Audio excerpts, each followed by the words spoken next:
For the first time in 8 years, the ACC tournament is back in the nation's capital. Barry got it! The Tar Heels are the champions of the ACC. The ACC tourney has a rich history in the DMV area, but it's time to meet Washington, D.C.'s new Supreme Court.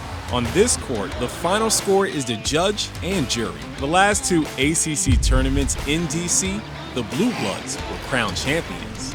JJ, man, he can lace them up and play on my team. It's over. Celebration. ACC tournament champs. Duke and UNC once again are in prime position to hail victorious. But don't underestimate the middle of the pack. Anyone can be beaten.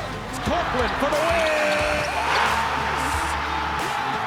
win. 15 teams, 14 games, 1 champion. This is where legacies can be born or cemented. It's that time of the year again, the ACC tournament.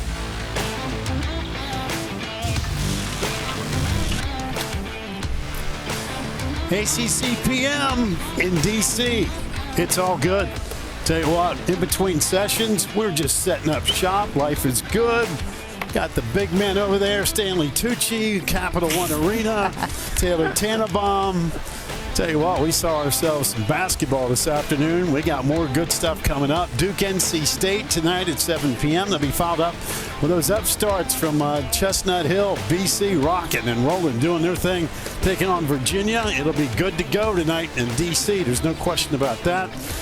Man, we got to talk about games, and then some. It's basketball in the air. All that coming up. Duke and North Carolina State, about an hour and change away, right here. Check it out.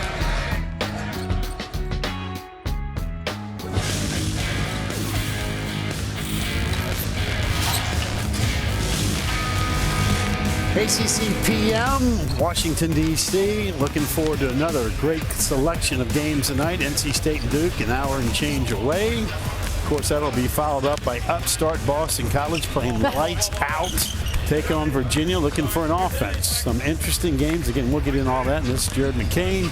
He's had a spectacular year so far this season. I'm looking forward to watching this game. We just saw it a little bit. Anytime you get those Tobacco Road guys, it doesn't matter if they're playing in D.C. or at Cameron Indoor or in Raleigh, it's going to be intense. It's going to be good. It's going to be a lot of fun. We got a new guest with us. Oh, yeah. We got brand new Coach Jim Boeheim in the house, everybody. He's now joining us. We were actually hoping you'd join us with the band because we hear you have great vocals. I have no vocals. And that makes 3 of us. And I know no music, so I'm really in trouble there. That's real trouble. You play to your strengths, right? Yeah, I listen. Play to your strengths. I listen to the oldies. That's what I listen to when I'm riding around. That's, you know.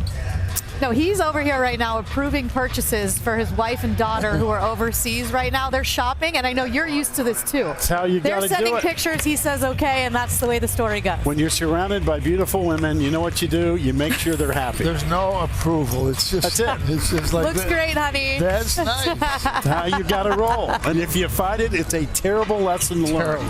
Terrible lesson. I learned that. It took me a while. It takes a while, and then you know your role. And like I say, you play to your strength. One way or the other.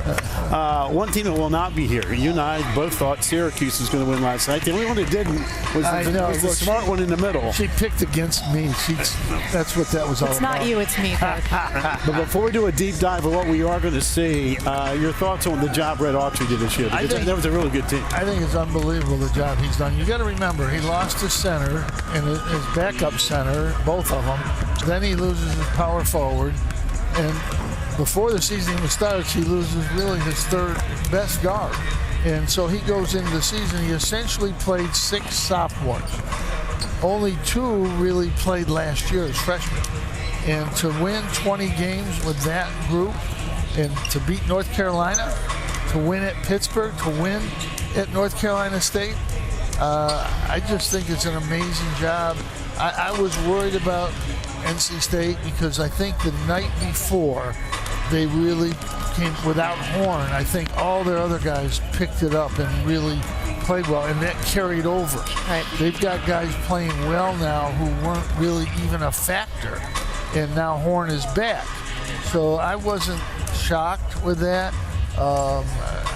Red Autry's done an amazing job this year, and he'll keep those guys. A lot of those guys are going to stay. and he's got a couple great players coming in. So really proud of what he's done this year. That first transition year is never easy, and he's really pulled it off. I know fans may be disappointed because they wanted the Orange to be here a little longer, but so much to look forward to in terms of these guys are so young, and if they can just stay together and build something special, they're going to do great things there in Central New York. Adrian Autry, after the game last night, spoke about the season and what's ahead. The one thing I'll say, I was proud to have this team. I was lucky to have this team right here. This is the team that I needed. I love this team. I did. I love their fight. I loved everything about this team. I loved coaching this team. And that's the one thing I can say. Each month, each week, we improved in something. They wanted to get better. They had a lot to prove. I had a lot to prove. We all had a lot to prove. And I don't think it was, something that faded. This is who these guys are. Tough group. But we just came in every day and tried to get better. We had some ups and downs. This team always bounced back, and I had to be there for them. I had to be ready for them because those guys, they came in a competitive group and they wanted to get better and they wanted to win every day. Syracuse guys stay tight, though, don't they, Coach? Yeah, no doubt about it. But I'm just proud of that whole team. They struggle shooting some nights, and that's why they got beat badly some nights, because they really struggle shooting. But when they did make shots, they beat some really good teams. They attack the basket, and I do a thing called the infamous ACC index card, and all they got to do is look at Syracuse and go into the free throw line. They're as good as anybody in the league. Last night, didn't get to the line. Maybe didn't get the calls or whatever the catch would be, but you got to get to the line. If they shoot 6 free throws, then they have no chance of beating anybody in the country. Right. Anybody. That's exactly right. And it was a lot of contact. And I'm a coach. Just if I forget Syracuse for a minute, we were watching the game and there was just a lot of contact, and they need free throws. That's how they win. And I think NC State probably wins, but it would have been a little different game. And I've watched a couple of the other games here. They've been very physical games in this tournament right now. There's no doubt. By the way, speaking of NC State, they're still alive and kicking. They've got 2 in their back pocket. Now all of a sudden they see a team that they saw just recently. It's one of those Tobacco Road games. Everybody knows everybody. Can NC State keep up this crazy run? I think they're much better now. That's what I'm going to say. They're a much better team because of those guys who got an opportunity with Horn out. Connolly, they're playing really good basketball. Burns is a problem inside. He is a real problem in there. Duke's a better team. They should win the game, but I think it'll be a very tough game for them. I don't think this is going to be easy. I've always thought that team that gets a couple games in, now you're going against a team that hasn't played. But that didn't work today with North Carolina. North Carolina just played out. Pitt, too. They just played out today. When you mentioned that battle inside and the physicality and that DJ Burns is a problem, the last time these two teams played, Coach, rebounding was an issue. And Coach Keats talked about it after the game. He said, we just didn't do a good job on the boards, and they capitalized on all of our little mistakes, whether it be turnovers or giving them extra possessions. What do you see in that matchup? I know Kyle Filipowski on one side and DJ Burns, Mo Diarra, that combo on the other. Yeah, Burns is tough to handle. When he's making that little turnaround, that little hook shot, which he makes pretty consistently, he's hard to stop. But it's better to play him that way than let him pass out to the shooters, because he's a really good passer. So, but I still think this will be a good game. You got to think Duke's going to win the game. It'll be a much tougher game than the last game they just played. Taylor and I do this show every day with this ACC PM, and the smart people in Bristol have a thing called the confidence meter, so they throw questions on us. And for anybody that was watching or now paying attention about NC State, I'm going to just say right now, my partner had a vibe and a premonition about the red and white from NC State. And here's the video. This is from Monday's show. Again, the smart people with the confidence meter. Check this out. We haven't seen back-to-back wins for them since end of January, beginning of February. I know they have lost 4 straight, but I like a Louisville matchup for them. And then they lost to Syracuse twice already, and I do believe in that third time's the charm thing. Okay. So I'm gonna roll with NC State. Third time's the charm. Now, let's go. There have been a number of, teams are going to see each other for the third time. Again, we saw BC Miami. BC won 3 straight. We saw Notre Dame Wake. Notre Dame won 3 straight. We saw North Carolina Florida State. North Carolina. But this one right here, Taylor Tannenbaum had a vibe that NC State had something going. But is she going to pick him again? That's my question. That's a good question, and we will tell you that at the end of the show. But here's why I felt that one, because of this guy. And I made that prediction hoping that DJ Horn would be playing, because yesterday you saw it turned it on in the second half. He was great. Yeah. But I believe when their backcourt is operating at a high level, as great as Syracuse's is, theirs is good too. Jaden Taylor has been on a run here lately. He is feeling himself. DJ Horn's been doing his thing.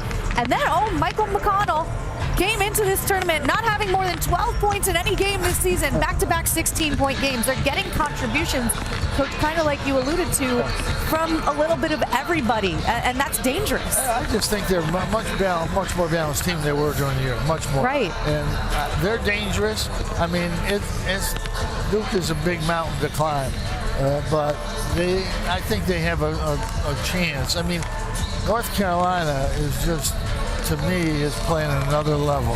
And I think they've done that for the most part this year, most of the time. They had, Syracuse, they lose in Syracuse. Syracuse shot 63% from the field to win the game. And North Carolina is a very good defensive team. Right. So that's an anomaly. That doesn't happen very often. So when you watched that Carolina game today against Florida State, they did quite literally everything right. But what's the one thing that you would have went back, looked at the stat sheet, and be like, wow, that jumps off the page to me? Just the dominance on the boards. The dominance defensively. I liked Florida State going into that game. I mean, I thought, they're a dangerous team. I saw them up 14 in Chapel Hill earlier this year in the second half. And I'm thinking they had no chance today. And I thought they had a legitimate chance in the game. Carolina is now, in my mind, really almost as good as anybody in the country. I think they may be as good as anybody in the country. I'd put them solidly on the one line with Connecticut, Purdue, and them. They might not get there, but in my mind, I just go by watching them play. I think they're one of the 3 or 4 best teams in the country. Right. Well, the way they played today, I would say, whoever beat that team today might be playing in the NBA. And they were great today. They want to Duke. They just want to Duke. That's not easy to do. Speaking of Duke, last time we saw the Blue Devils, they lose at home. The emotion that's tied into Duke Carolina, what was at stake, trying to be first place, all that stuff. All right, now, rear view mirror. What do you expect from the Blue Devils tonight? I've been puzzled by them all year. I had them at Pittsburgh when they were up 50 to 10, it seemed like. And I've seen them do that, saw them do that to Notre Dame. But then I've seen them where they just really struggle at Notre Dame or against Georgia Tech. So they're a hard team to figure. I think they depend a lot on making threes. Yep. And, when that goes bad, then where are you going to score? So they're a hard team to predict what they're going to do because that's the way they've been all year. They're still a really good basketball team, but they've had those moments where, you just didn't see that from them.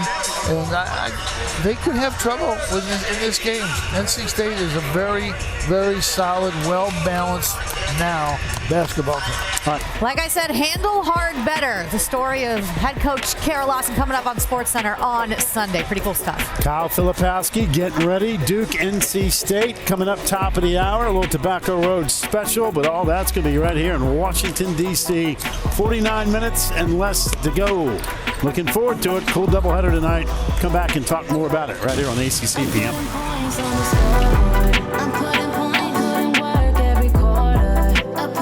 But again, we're less than, 40 minutes away, 25 minutes away. Ish. From something like that. Ish, from like it. NC State and Duke.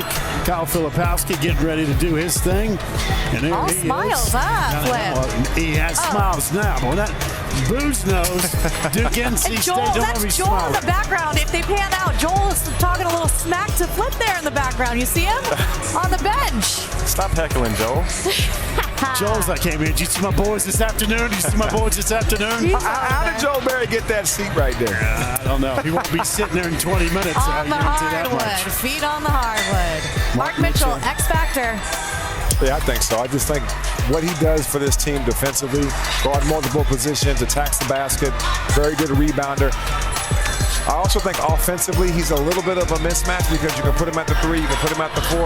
I just love what he brings to this team defensively, and he's a high-energy player.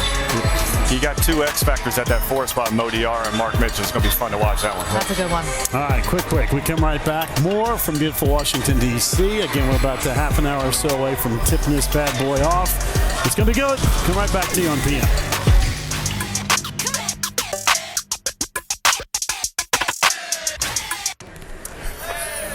ACC PM, NC State Duke, again less than 30 minutes away. And the Blue Devils have gone into the locker room because they were afraid of our next guest. Is this a mistake sitting them next to each other for this conversation? We just got to stop tripping people. That part. Let's keep it a buck, man. Let's just keep it a buck, man. Like I said. Too much. They're watching too much Draymond, bro. What's going on? All right, how about this one coming up? NC State, Duke, you guys have been part of that stuff before. I mean, it's not Raleigh, it's not in Cameron Indoor. Everybody knows everybody on Tobacco Road. What's the what about crowd tonight? looking like? If I were NC State, I would try to punch Duke in the mouth. I was keeping it a buck with you. I would try to be as physical as possible, put them on their back, make them respond. Obviously, Duke has talent. The one thing I've seen as a consistent theme, and I think last year with Tennessee in the tournament, it really kind of opened up that can. But if you're really physical with them, you can knock them off their spaces. You can knock them off their blocks. You can make them feel uncomfortable. And I think if you do that, then you're playing a psychological game, and I wonder and I question the psychological toughness of Duke. 2 things for me. You know, last time these 2 teams played, DJ Burns got off. He had a great game. I think he had 26. You saw what DJ Horn did last night. Went crazy in the second half, had 16. You need both those things if you're going to compete in this game. Correct. But if you're Duke and you're Carolina and you're looking at this bracket, it's pretty easy for these teams to start thinking about tomorrow, thinking about the next game, and overlook this NC State team that's had their ups and downs. I mean, look at what Carolina did when they beat Duke. That was sandwiched in between 2 L's. Yep. And so I love what Jay Will just said about come out with that tenacity and punch them in the mouth and let them know you're here. And from what I've seen from DJ Horn in the half that he's played, I know he played a little bit in the first half, but really in that second half, that man's playing with some swagger. He is ready to start swinging. I personally think 3 games in 3 days is very difficult. Yeah. NC State has played a lot of minutes. Duke is going to have 2 days to prepare for this game. John Shire's had 2 days to get his team ready for this game. If I'm Duke, I'm running like we used to run back in the day. I'm making them do a track meet with us. I'm trying to see if DJ Burns can keep up with Filipowski in a full court sprint the whole game. Get them tired early, and the second half, run away with it. And also, you know, when you're playing throughout the course of the season, you got guys like Proctor or Filipowski, potential like lottery picks or first-round picks. Look, we all keep it real on this show. Like, there were times like throughout the season, you look at NBADraft.net, you look at some of these mock drafts. Look, how did this get on my phone? Go check it out on my phone. Let's see if I'm moving up or I'm moving down. And sometimes coaches always say this: the best way to get your attention is after you get your tail whooped. Yep. And they just came off getting their tail whooped at home. At home. And one player who didn't play great was Jeremy Roach. And I anticipate in a scene like this, with things at stake, the veteran guy, because you still have some young dudes on that team, Jeremy Roach, to respond after his performance against North Carolina. He grew up not that far from here. Right. Virginia kid. A lot of his family going to be in the building. See, I hear you on Jeremy. Yeah. I've always, watching their guards play, obviously Jared McCain has turned himself into the alpha. I get it. You know, Tyrese Proctor still doesn't feel like he's really hit that ceiling yet. Since maybe the injury, I don't know. It felt like months ago. It does. But since then, I don't know. But when he plays outside of himself and he's aggressive and he doesn't take kind of a passive role, I feel like we're a different team because now it's not always on Jeremy to try to create something off the dribble. And John Shire, when he got hurt originally, they started playing better because they started a lot more hockey assists. They started kicking that thing ahead. And I sometimes think Tyrese gets too consumed with Boozy. Like, pass that thing ahead. But sometimes you start pounding it. it. You know what I mean? And I think the more you give it back, move the ball quicker. I think that's where Tyrese Blackman can be more efficient in the way he plays. Let me ask you guys a crazy question. This is more of a fan thing than anything else because you guys have experienced it. When you lose a game to North Carolina, right, especially the season finale and everything at stake, now we come to the ACC tournament. The Duke players, I know they got NC State on the brain. It's the only thing that's important. But do the Duke players hear or see what North Carolina did this afternoon and go, son of a gun? We 7-1 against them, so we didn't really have a lot of moments like that. So we didn't really see that, but you can't miss it. I mean, all of a sudden, it's like, I just want to make sure that we know that. Deadpan face, tell them most. But be honest with me. But you can't avoid it. But that's how big the game is. That's how big the game is. So they got the win. They can celebrate how they wanted to celebrate. No, but the way North Carolina played today, if you come in here, if you're Duke, you're like, hey boys, we got to take care of these guys. Eventually, we want to see those guys in blue again. That's the way we used to play. Right. That's why the way they play is the way we used to play. And for even the way they defend, like I'm watching them defend and they're up on passing lanes, Luke, and I'm like, yo, we used to be in passing lanes. We used to deny. Like, what? We're going to zone? What's happening? So, look, we used to all go get our haircut at 40 below. And all of our barbers, every single time you go in there to get a lineup, like, yo, we whipped y'all tail. What's going on? So I don't care what anybody says. We'll focus on NC State. That's what you do. But in the back of everybody's mind, you know what's coming. Like, I don't want to hear nobody on Duke. Focus on NC State. Focus on your opponent, Virginia, whatever it is. But everybody thinking about Duke, Carolina, because you want that trilogy. Like, that's what it comes down to. I think the backcourt for Duke, being able, Caleb Foster's not going to play, obviously, so these guys have to play a lot of minutes. You look at who the rotation has been, who's coming off the bench for Duke these last few games. They're starting to try and get a little TJ Power. Sean Stewart's come off the bench, and we know Ryan Young spelled guys. But to me, I think as these guys have kind of known what's coming in terms of rotations and minutes that are going to be played and where their shots are coming from, they've started to play a little bit better. And the only thing I worry about is somebody getting in foul trouble and then start to stall a little bit on the offensive end. But to me, being able to get up and down the floor, knowing where your guys are, and just the continuity that started to develop with those guys, I think that's huge. So we're going to talk a lot about the players, obviously, but I mean, think about this coaching matchup. I mean, Kevin Keats, right? Like all the talk going on around the program. Like you feel like this is a significant opportunity for him in his career. And then you have John Shiner, obviously second year. I think he's learned a lot more about how to manage today's players, which has been an adjustment for him. All right, we'll take a quick break here. We'll come right back to you. We'll put a bow on this bad boy and get you ready for another great night of ACC basketball. Coming to you live from Washington, D.C. It's ACC PM. Remove your hat. All right, final thoughts before we get ready tonight. First game, Duke, NC State. Anybody feeling it? I mean, this is the pride of the Wolfpack right here. Taylor Tannenbaum on Monday said NC State would be at least win 2. Okay, Riley. All right. So I said they'd at least win 2, but I didn't say 3. So I think they've had a great run. I really do. It's been fun to watch them play. I just think Duke's going to come out with a different mindset. I just genuinely think they're a more talented basketball team. I'm rocking Duke. Yeah, I got Duke. I think they're going to come out ready to go. They have a lot to prove. They lost their last game at home. They're ready for this moment. I think Mark Mitchell is going to be a huge X factor, just in the energy he brings and how he's going to support Kyle Filipowski. I think Duke wins tonight. I got Duke. I think Jared McCain's that dude tonight. I think he keeps it rolling. I think he has emerged as the alpha in that backcourt. I think he has a big one this ACC tournament. Will be interesting. NC State punches him first, though. Yeah, DJ Horn, he's got some swagger to him now. Pat, who you got? I think Duke, after what happened at Cameron Indoor, I think what the word is today about what North Carolina is sending a message for not only the league, but the country. I expect Duke to give you an A effort tonight. Take care of it. State's been a nice story. They're wildly inconsistent. I don't know if I trust them 3 straight nights. I do trust Duke tonight.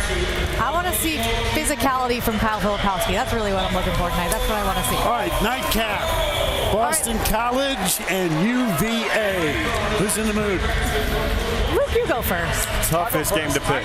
I got Boston College. I just think they're playing outstanding. I think Quentin Post has been playing like the MVP of the tournament so far, and I think those guards have grown up a lot right in front of us. I'm going to go UVA. I'll be honest with you. I joke around often. There are times that I watch them play where I appreciate their defensive greatness. The lack of scoring sometimes drives me crazy. Let's be honest about it. But, I mean, they're like a boa constrictor. I mean, they just slowly squeeze the life out of you. And I think it's like Houston to a degree. That's really hard to play against. I take UVA. I got BC. I thought they played absolutely incredible. Didn't you grow up in Virginia? No, I did. But hey, my dad went to Virginia Tech.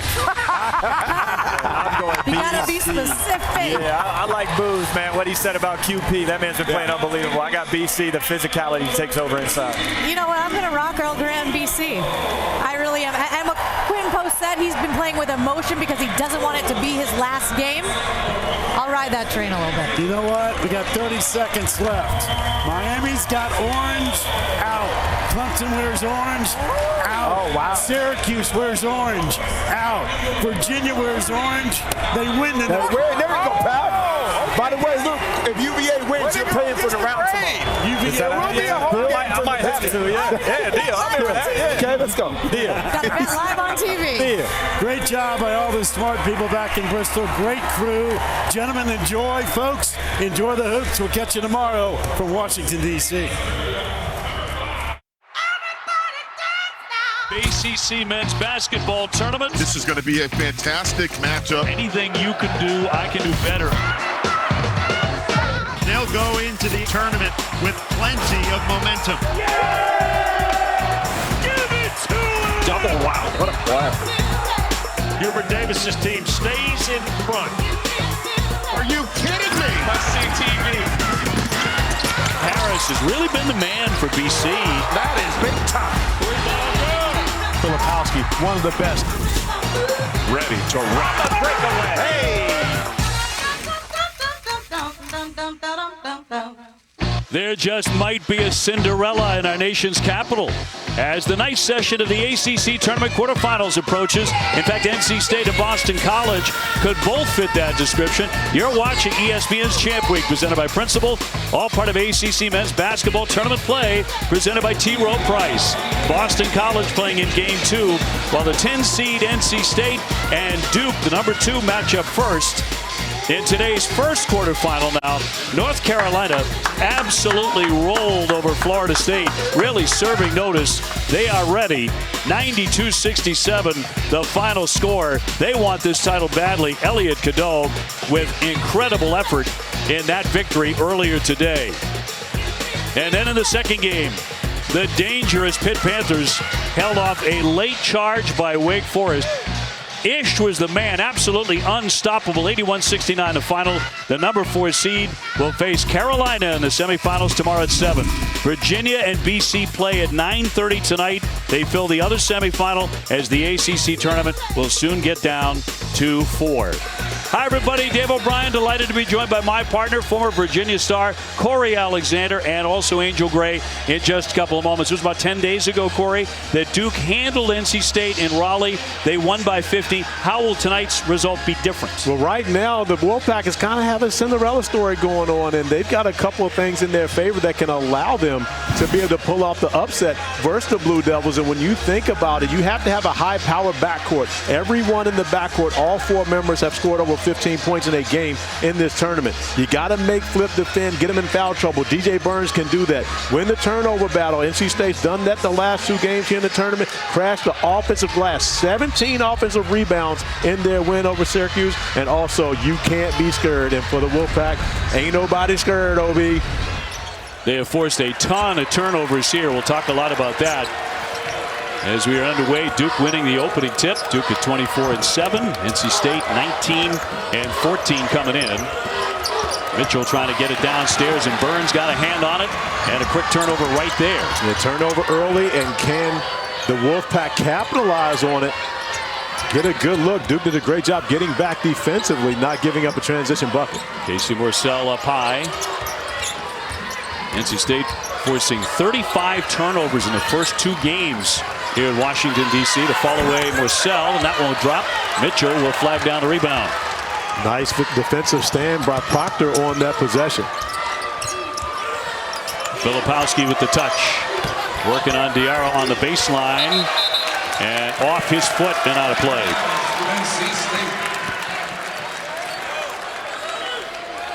Well, NC State holding off Louisville, and a stunning performance by Sky Clark in the first one. He had 36 points in round one, but they won the game. NC State did 94-85. That was without DJ Horn. He returned last night. As you get a look at their starting lineup. It'll be no DJ Horn in the starting lineup. Kevin Keith's going to stick with what's gotten them here to this point. Burns has it taken away by Filipowski. Yeah, Horn beginning on the bench. As Proctor gets it out high. Long one coming by Roach off the back of the iron. And a foul in the rebounding fray.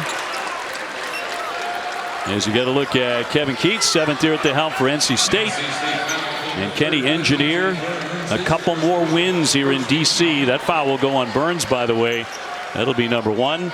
John Shire, he's had success in this tournament, hasn't he? He was the MVP of the ACC tournament in 09. Yeah, and the first person to ever win an ACC tournament as a player and a head coach. Hubert Davis trying to capitalize on that this year. And Duke, the reigning champion of the ACC tournament.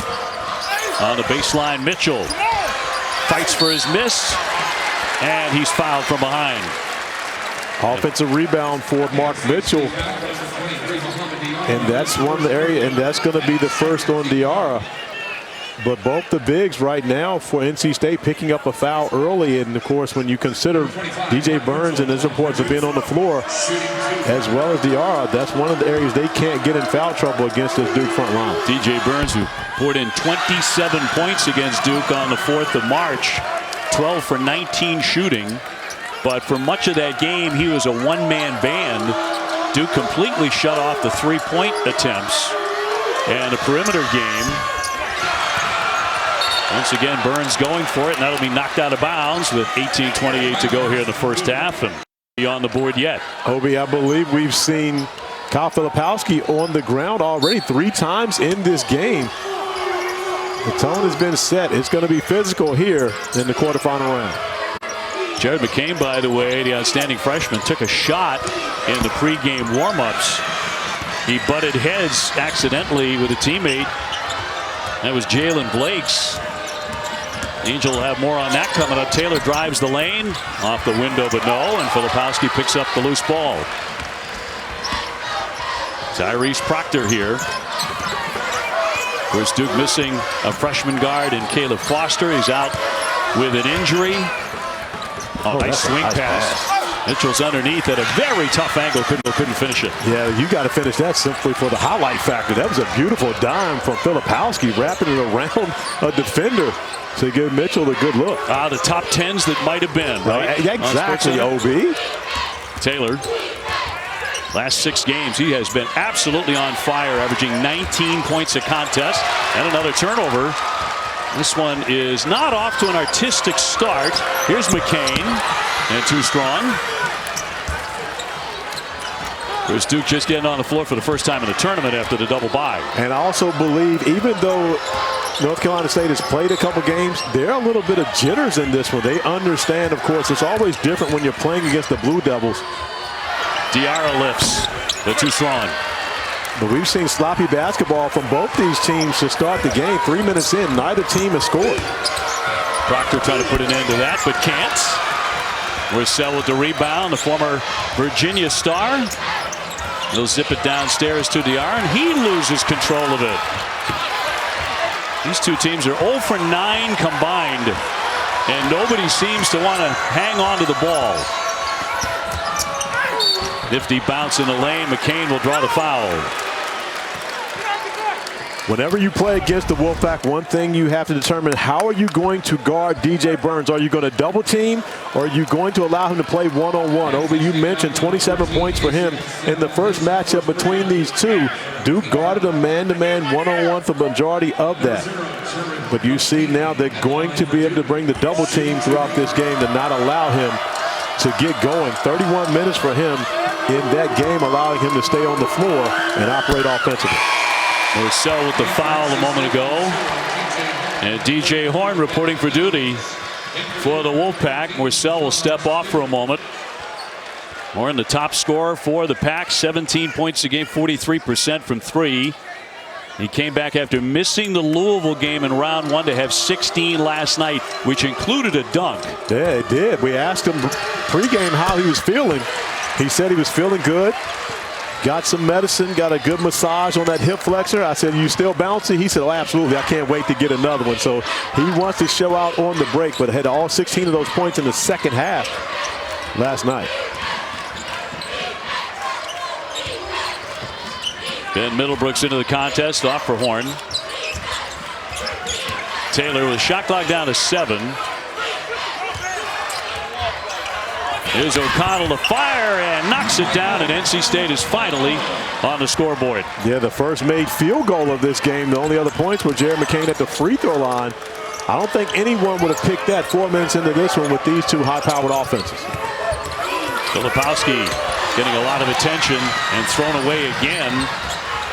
Duke looking like they haven't played in about a month at this point, and swished in by Horn as he will drill it from the wing. And DJ Horn not waiting around for the second half to get his scoring going. As soon as he comes off the bench, he's able to get a 3-point field goal to go the first of the game for either of these teams. McCain over the top and up and in. Nicely run play, and again Filipowski going down.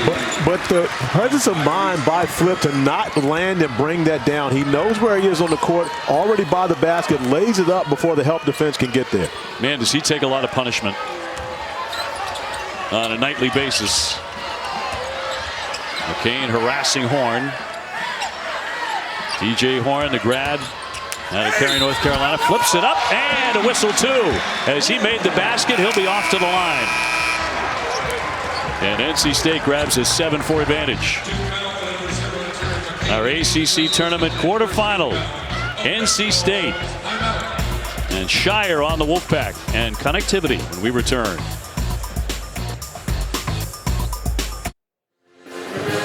Welcome back to Greensboro. Not a lot of points in this game yet, but I know that we're going to see some on the horizon. And with these two teams just seeing each other 10 days ago, Coach Shire told me that NC State is a different team now because they're playing more confident and connected, especially on the defensive end. Through the first 2 games of this tournament, they forced 35 turnovers. They've also collected 23 steals. He said they want to make it a track meet. We want to make sure that we're controlling the pace. In their last meeting, they only gave up 5 turnovers. They already started the game with 3 in this one. So he's saying if we can contain their guards, we can end State's Cinderella quest.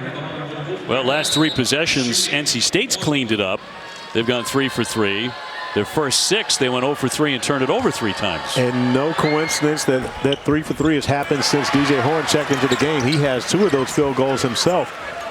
The other by Michael O'Connell with the first field goal of the game for the Wolfpack, but they seem to have settled in. And that's often an advantage for a team that's played on this floor already. We mentioned it's been a while since the Blue Devils have been in this type of competitive action. Kane, we're in the advantage above that right eye of taking that pop and a headbutt. Going to be on the line there. 7 was on the shot clock. 14:39 to go in the half. Obi, Flip has made a number of nice passes in tight quarters. However, Duke has not been able to finish. Give Diarra and Middlebrooks a lot of credit defending the rim. Roach from the elbow, no. Rebound by Taylor. Taylor's really been their scoring star most of these recent games, these last 5 or 6. He's been the man for the Wolfpack. Yeah, averaging close to 19 points over the last 6 games. Has had back-to-back 18-point games here in the tournament. Kane on the drive. O'Connell sticking with him. Ryan Young, the 6'10 grad, about ready to check in for John Shire. Sean Stewart, wearing number 13 for Duke, had a terrific game against these guys in Raleigh as he came off the bench for 12 and 5. Yeah, Sean Stewart playing more minutes down the stretch here for the Blue Devils as John Shire has started to grow a lot of confidence in the freshman. And he's made that pay off for his coach. McCain using that lightning quick step to get inside for 2. And that's an area where Jared McCain can often be effective. We know about his 3-point shooting, but when he's able to get into the paint and attack, making plays for himself or others, that adds another dimension to this Blue Devil team. Voted to the All-ACC rookie team. Diarra is right as he goes for the slam and is screamed out. But a play like that for him, OB, just energizes not only the Wolfpack, but himself. He's going to the offensive glass now. You're going to have to worry about him on every possession where his shot goes up. Last night, DJ Burns was imploring him, dunk it. Don't give it up, dunk it. He got the message, OB. I think he did. Filipowski on a nifty spin will finish that. That's a tough move by Flip right there. Recognizing there's no double team coming. Showing off his strength in that 7-foot frame to finish easily over the top of the arc. Taylor outside the three, backs it up. He steps back and fires. Got it. He wanted badly to take that shot, and he drilled it. You're absolutely right, OB. He was not passing that basketball. He made his mind up early. He was getting a look. Roach a little too high off Proctor's fingers and out of play. The big fella's battling it out. Mohamed Diarra finishing strong. And Kyle Filipowski recognizing no double teams coming. I'm going one-on-one, and I'm going to win this battle. NC State with a victory last night on a big run in the second half, and they rolled Syracuse 83-65. Let's go to Angel. Well, guys, with Mohamed Diarra right now, he's acknowledging Ramadan, and he cannot eat or drink anything from sun up to sundown. So the sunset in D.C. today was actually 7:15. He checked out of the ball game. He's going to go to the end of the bench, meet with the nutritionist. She says she'll begin to give him fluids throughout the game, but wanting to make sure that he has enough smoothies throughout the game. They're going to be feeding him. Does a lot of stretching in games, too. That's going to be a traveling violation on Ryan Young, and another turnover for Duke. Respect the discipline of this young man, and more importantly, the way the Wolfpack faithful have supported him in the training and the nutrition staff, knowing exactly when they can give him, because once again, during Ramadan, he can't drink anything during that time either. So, of course, playing basketball, you need to stay hydrated. It's 7 offensive rebounds last night. Really showed up in a big way. Burns trying to get in close and takes the hit as well. The athletic 6'9" grad getting in tight and drops it in over the shoulder and takes the foul as well. You do what you can, right? You load up when you can. 11:48 to go here in the first half in D.C. ESPN's exclusive presentation of college basketball is presented by T. Rowe Price. Invest with confidence. And in part by Grammarly. Easier said, done. Back in D.C., we talked about Jared McCain taking a shot before the game. For more on that, let's toss it to Angel. Guys, I mean, I may be new to this, but we know it's a battle to win in the tournament, but it shouldn't be against your own teammate. You mentioned it earlier. Jared McCain took some friendly fire from a teammate during the warm-up. Just a little crossover action behind the back. Oh! Connected on the face. He didn't even know he was bleeding until late. He recognized it. They took him to the back. He was trying to figure out why he couldn't go back to the warm-up line. They took him to the back. He actually returned with a little patch over his eye. He actually received 3 stitches. But the most impressive thing about this, and Corey, I know you'll appreciate this, he had a smile on his face the entire time. That's why Coach Shire says he's the swag and the energy of this roster. He is absolutely Angel, but you know, I blame Jared for that because he was playing defense. Why are you playing defense pregame, OB? There's no point in it. Actually, before the game, you said, why is he even playing defense in the game? Yeah, exactly. Proctor Mitchell slammed that down. Beautifully run by the Blue Devils. OB, in the huddle prior to this, during the timeout, Jeremy Roach was talking to Mark Mitchell specifically about finishing strong. I saw Jeremy Roach make the gesture, go up and dunk it, and you see Mark Mitchell taking that leadership from the captain and paying off on the floor. He's had some giant games this season. Become a very valuable guy for Coach Shire. O'Connell on the baseline. He's walled off. Diarra on the fake. Shot clock down to 4. Burns straight on. Yes, he's got such a nice touch. Yeah, that's it, OB. He just puts it on the rim so softly. Even when it does hit the rim, it still has a chance to go down because he's got that soft touch.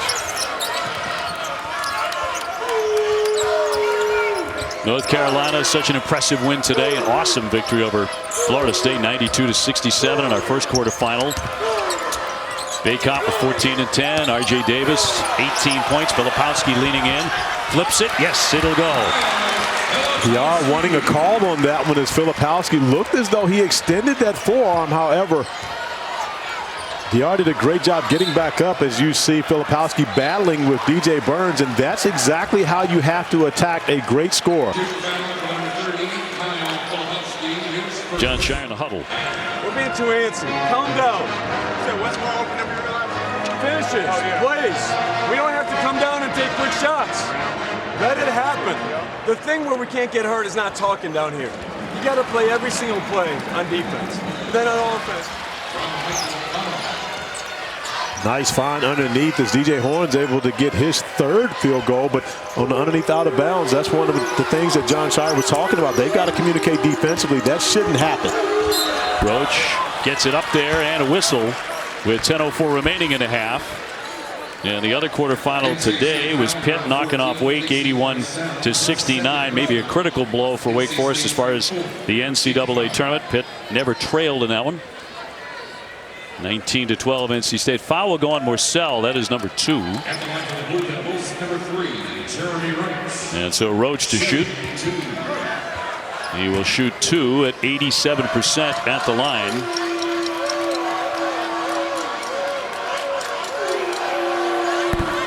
And rattles in number 1. We have everything covered on Selection Sunday again. It all starts at 6 Eastern. Sports Center at ESPN. Reese and the guys. Look at the men's field of 68. The brackets announced, followed by bracketology. And at 8, the women's field of 68 revealed. Bracketology coming to you in a complete breakdown immediately following. Well, I believe as my guy Dan Shulman now refers to it as it's actually Reese, Andrea, and the guys now. So it's not just about Reese and the guys anymore, as my little sister Andrea Carter is now in the mix. So, you know, I think Jay Bills didn't necessarily like being Reese and the guys when well, that's what the promo says, so we're going to have to edit that. Yeah, we got to edit that. That actually have to be edited. Burns short. Filipowski had the rebound come right to him.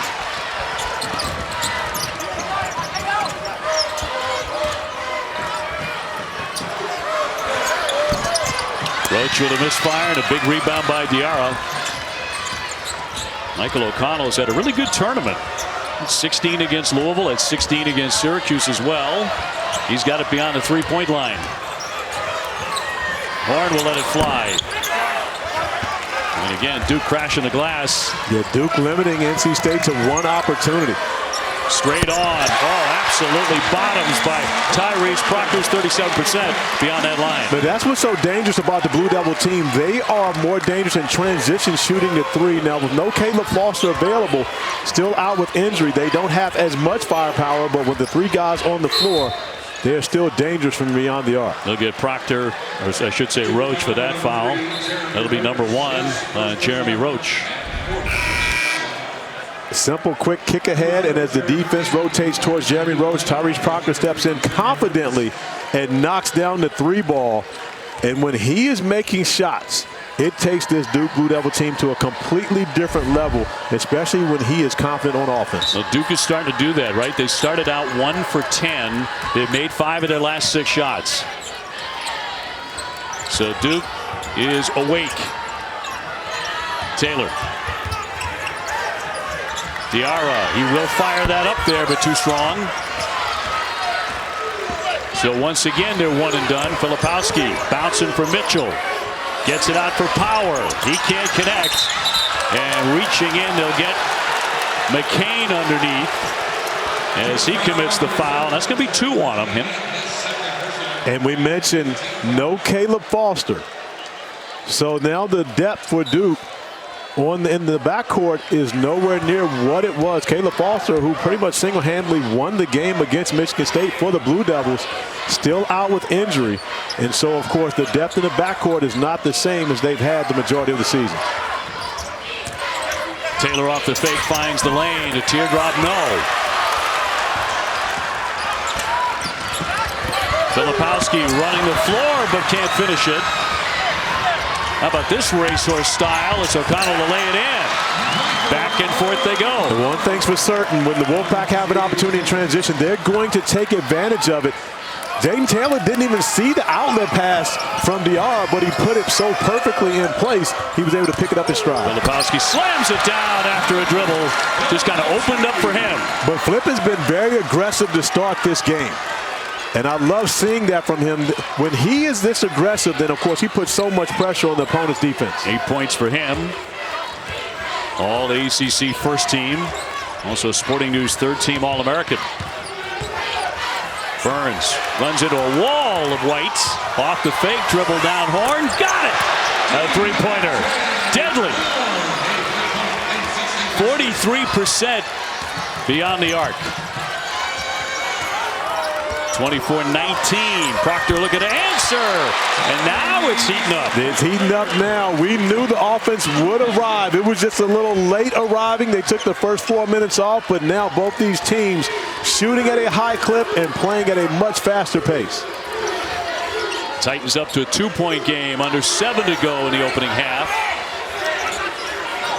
Burns and Filipowski toe-to-toe. DR chasing down the loose ball, and on the line, he'll turn it over. Angel told us, OB, they want to make it a track meet, and the Wolfpack, off a miss, turning good defense into great offense, playing fast break basketball exactly to the delight of Kevin Keys.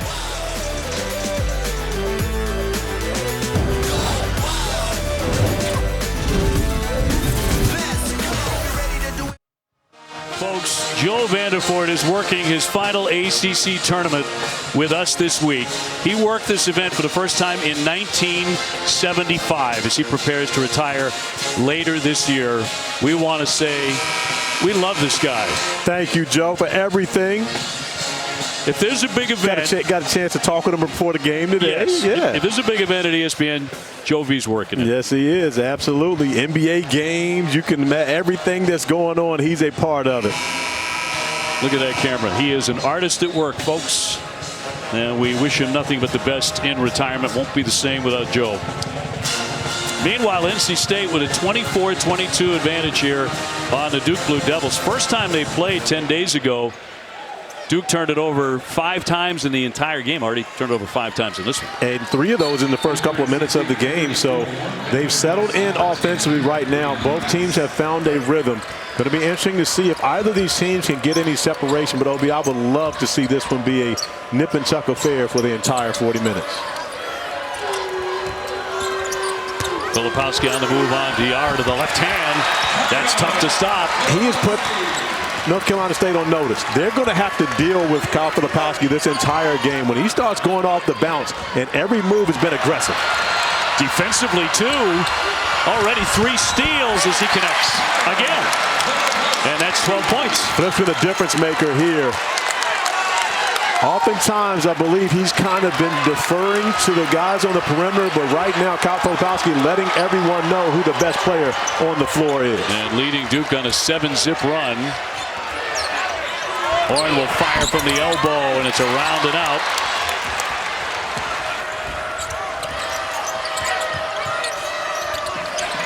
Over the top, Mitchell, good catch and a slam.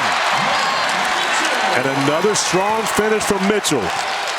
Message received on the sideline. Stop trying to lay the basketball up. Dunk everything on the interior. Force them to foul you to take away the opportunity. Middlebrooks went down, got back up, caught the pass. Going to work on Filipowski. It spins out. Almost made it. But that's going to be the second foul on Filipowski. And that's the only way that you can stop him in this game is to get him in foul trouble and get him out of the game, because off the bounce he is attacking Mohamed Diarra with no chance on that possession. And then defensively, Kyle Filipowski getting into the passing lane and great body control to be able to finish. And even if he did miss OB, he was in great position to be able to go back up on that second jump and tap it in. So Middlebrooks to the line, the transfer from Clemson.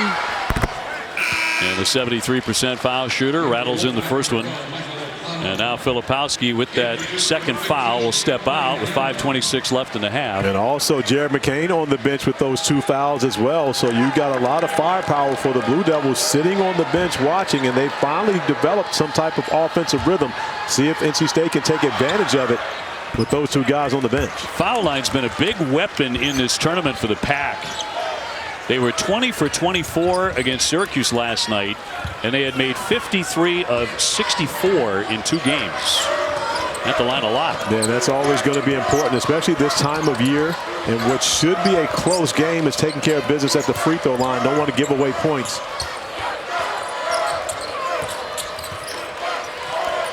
Roach out high. Roach to attack.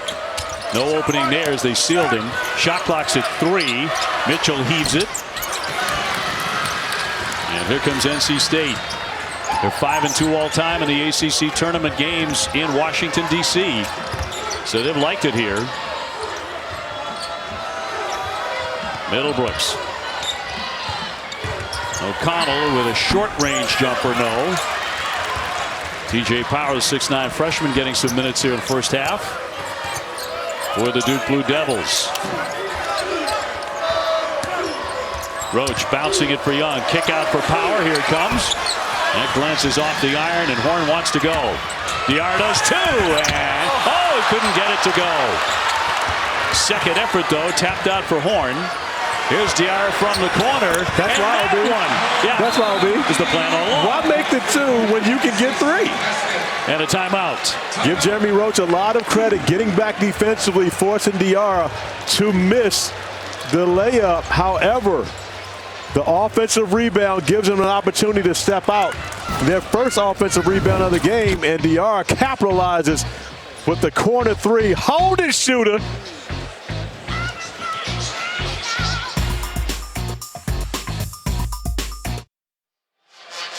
ESPN's exclusive presentation of college basketball is brought to you by Principal. Let our expertise round out yours. The halls of DeMatha. Several legendary ACC players, DeMatha alums. Especially representing both of these programs when you consider the great Danny Ferry for the Duke Blue Devils, and then Derek Whittenburg, Sidney Lowe in the backcourt of the 1983 national champion North Carolina State Wolfpack, Jim Valvano, and all 3 guys, Danny Ferry in that backcourt for NC State, all representing the DMV extremely well, and DeMatha High School as well. Jared McCain back on the floor now for Duke.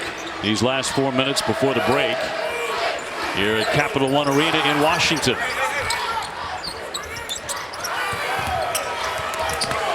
Pass inside for Young. They'll kick it out. Proctor's the open shooter. Got a tremendous look. Yeah, Bobby, I think Duke has been a little too unselfish at times. Jeremy Roach should have taken that 3 in the corner. I mean, again, not that it wasn't a good look for Proctor, but Roach is a better shooter. Also, we saw them pass up an easy layup early to kick out for a 3 that they didn't make. Rolling inside, Middlebrooks, and denied, but a whistle, and Mitchell can't believe it. But I believe with this one, Clarence Armstrong had the foul down low. So before Middlebrooks was even able to elevate, the foul was down low on this possession. You see as Mitchell comes across, watch, you see the left hand hooking on that arm. That was a great call by Clarence Armstrong. He was right on top of it, in great position to be able to see that. But I love how players, because you clearly know Mark Mitchell, you actually fouled him. And then, so the reaction of no way, we actually saw that. That was a clean call. Certainly got him with the arm there. Middlebrooks at the line. 6'10" junior out of Fort Lauderdale. And drops it in. So 2-point lead for the Pack as they look for the upset tonight and look for their 3rd consecutive win here in Washington, trying to play their way into the semifinals. And Obie, as we keep track, it's been a 6-0 run since Kyle Filipowski picked up that second foul. And Jared McCain back on the floor playing with 2. Kane had to flip it up in the air after the save right to Middlebrooks. Taylor shut off that baseline. And he's on the line right in front of the Duke bench, and he turns it over. We have seen that call more in college basketball this year than I ever remember before. You know what? It's really been the last few years since the NCAA moved the 3-point line back from 19-9 to 21 and change, whatever it is now. It's been happening more and more. Yeah, but you got less space over on that sideline as, of course, the 3-pointer has become even more important throughout this game. Guys are playing with bigger feet this year. Yeah, I think that's it. Or maybe the shoes are just bigger. Proctor with a pull-up from 16.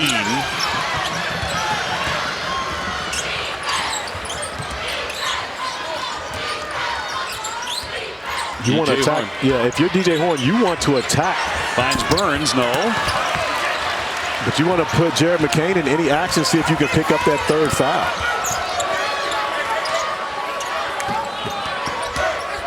McCain hopping into the lane. Can't stick it. NC State talked about wanting to push it, push it, push it. They wanted a track meet tonight as much as they could get it. High rebound for Proctor. And Mitchell will swing it. Roach off the dribble, guarded tight there by Taylor. And coming up on 2 minutes before halftime. Mitchell from the corner. He will drill that one. That's a two-pointer. Mark Mitchell much more decisive in the shots that he needs to take and when he needs to drive it. That job, tough time doing a great job recognizing that Proctor did all the work. All he needed to do was shoot the basketball. Look at how far away Burns is from the basket. Starting this move on Young. Racing over McCain for the double. He flips it up there, but it won't drop. But Duke not choosing the double team until DJ Burns puts the ball on the floor. McCain, yes, that'll roll in. And Duke back in front by 2.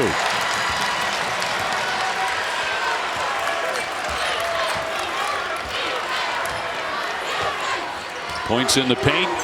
Duke has doubled up NC State. Filipowski getting into foul trouble, but he was on fire before he went to the bench. Shot clock at 8. Taylor. Burns. Shot clock down to 2. O'Connell, long one. Got it. A triple.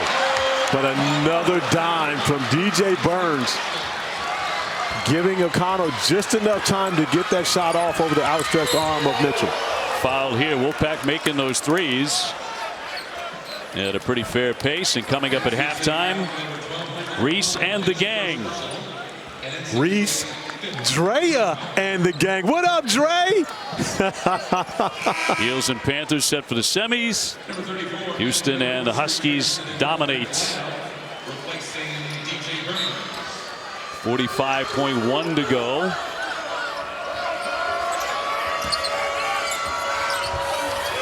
Proctor will fire. Mitchell hanging on to the rebound, kept it alive, and a second effort here for Duke. Jeremy Roach, 14 points a game. Proctor with a shot clock to 5. It opens up a bit. Diarra at the rejection. Now here's the decision. Do you make a play? Young did. Young made that play right there. And if you're Taylor, you're looking at that clock. If you don't have a definite advantage, you pull that back out and get the last shot of the half. Taylor tries to take it to the rim. However, Ryan Young having no parts of it as Kevin Keats calls the timeout to set up the last possession of the first half.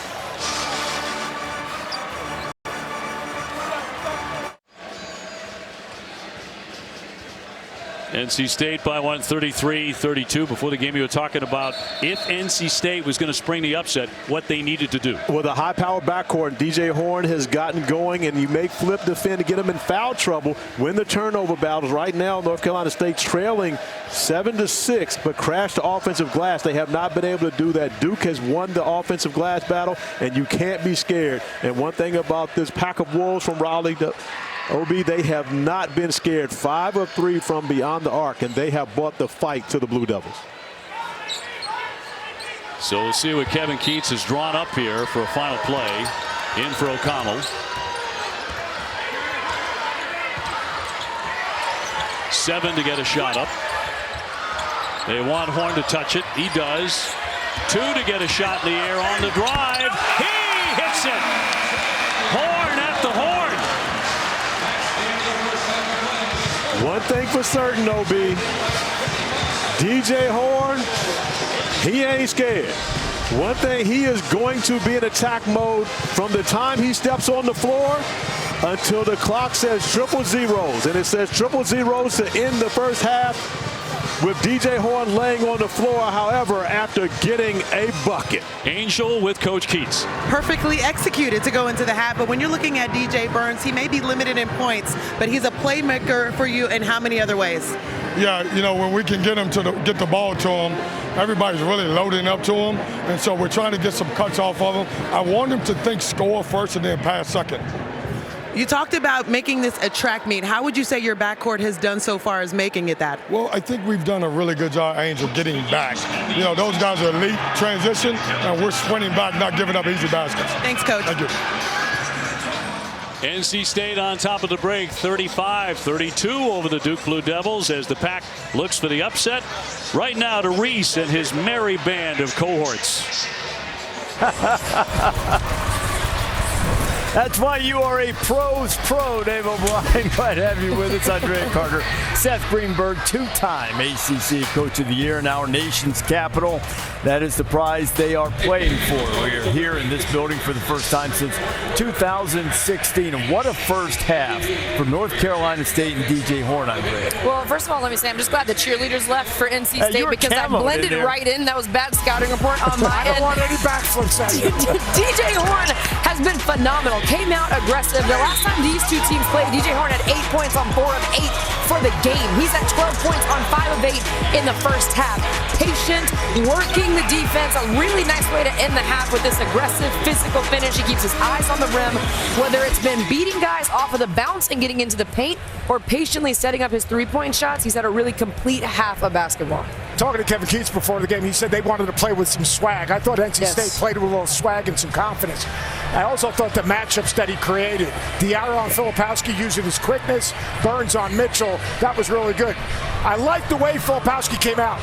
They went inside. Speaking of the new coaching staff before the game, they wanted to go inside. Now, Filipowski struggled earlier inside, but as the game went along, he did not settle. I like this. Play downhill, get to the rim. Don't settle. Be active defensively. Get on the glass. And those are the things that he did. And then on the other side, you like Proctor, a little inside out. I like that Proctor can shoot the three, but I want to see him. You go under, you got to shoot it. But when you come off those ball screens, don't probe. Come off those ball screens, attack, then read the defense. If you drag two, you're a passer. Then you can pull it out, get downhill, and get to the rim. Proctor's got to be more aggressive. Man, the biggest thing with Kyle Filipowski is he's playing so physically on the inside. Just got to be careful with fouls. He doesn't want to pick up an early third one in that second half. They need him on the floor. And this time of year, Champ Week, you always find teams that make a run. Might NC State be that team that comes from nowhere? 20 minutes to go. North Carolina put that thought right out of Florida State's head if they were going to be that team. Armando Bacot, thank you very much. Carolina started to pull away at the end of the first half. This was old school Carolina basketball. Defend, rebound, run, pound it inside, and embrace your role.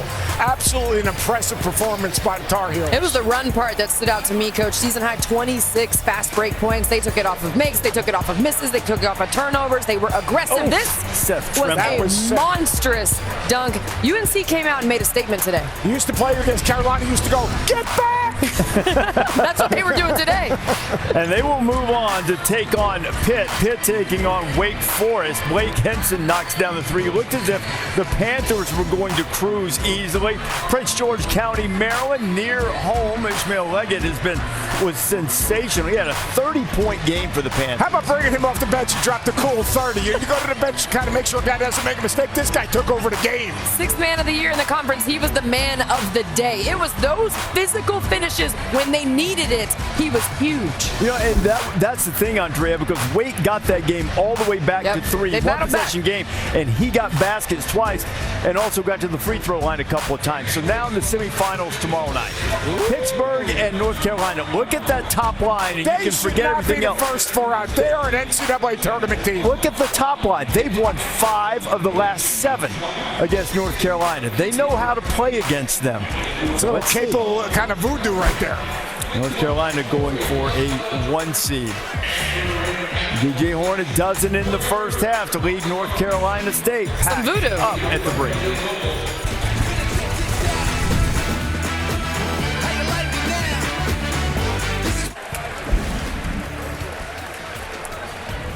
This is what we have in store later tonight. Virginia and Boston College. BC played very well against Clemson last night. See if the Eagles can follow that up against the Hoos as soon as Duke and North Carolina State are finished, or about 25 minutes after that. Duke is trailing North Carolina State at the half by 3. This is the 8th time that the Blue Devils have been behind at the break. They are 1-6 in the previous 7 games. The only victory against Southern Indiana. That is absolutely a cruel number, but that next game, first to 63 wins.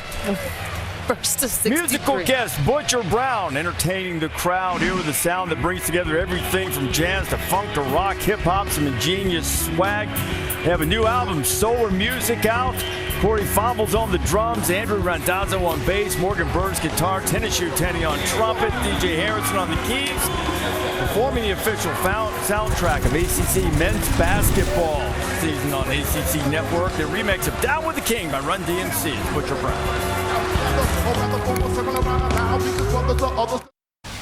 You're watching ESPN's Champ Week presented by Principal. This is the ACC Men's Basketball Tournament presented by T. Rowe Price. And back in Washington, D.C., we are set for our second half between NC State and the number 2 Duke Blue Devils, number 2 as the seed in this tournament. Dave O'Brien, Corey Alexander, and Angel Gray with you. Nice when the Stars play that way as they did in the first half. Yeah, absolutely. You know, the first 4 minutes of this game were kind of slow, and then you know what happened, OB? NC State sounded the horn. And when DJ Horn checked into the game, he went to work. 12 points for DJ Horn in the first half of this one. 5 for 8 from the field, 2 of 5 from beyond the three-point arc, and also the buzzer beater at halftime to give the Wolfpack a 3-point lane. But how does Duke flip the script? They go to Kyle Filipowski. Flip has been aggressive in this first half. 12 points for him as well. And the game changed when he picked up that second foul. However, I'm sure he will be just as aggressive starting off the second half as he was in the first. Not only doing it on the defensive end, but also offensively putting so much pressure on the Wolfpack. Well, you talked about it. NC State went on an 11-4 run to end the half. That was after Filipowski picked up that second foul. Duke was just 2 for 9 shooting it during that span. Yeah, and it's a different team both on offense and defense when Flip is on the bench. But now back on the floor to start this second half. Look to see him be ultra aggressive, knowing how much they need him. And just seconds into the second half, a foul here. DJ Horn also opening up in the lineup in the second half. He did not start the game. Let's go to Angel.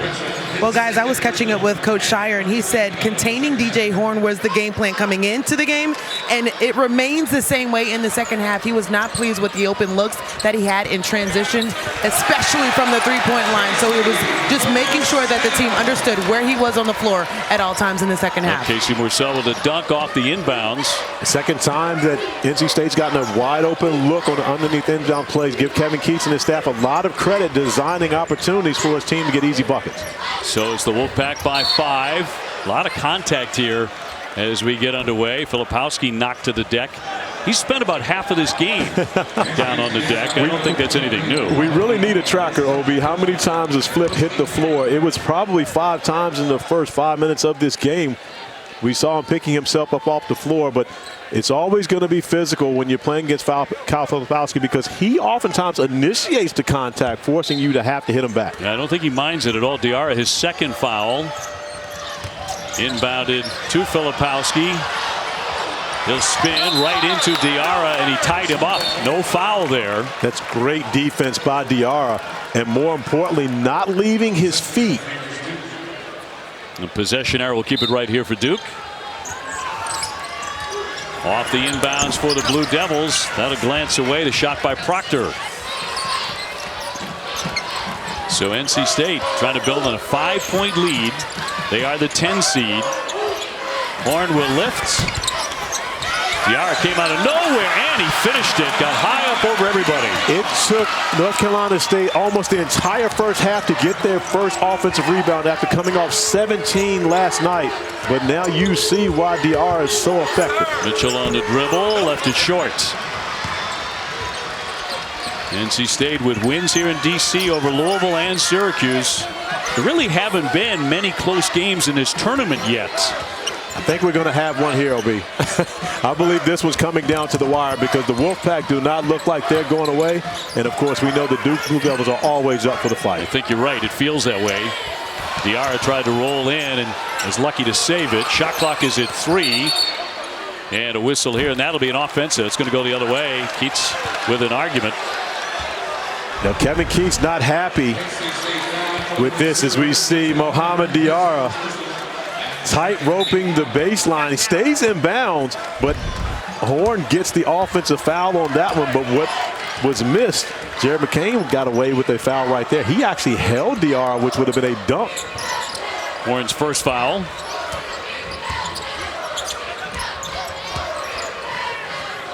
And they're going to dare, you see DJ Burns helping, going to dare Mark Mitchell to shoot that 3, even though he's knocked down one already. Roach will round it out. And another rebound for Diarra.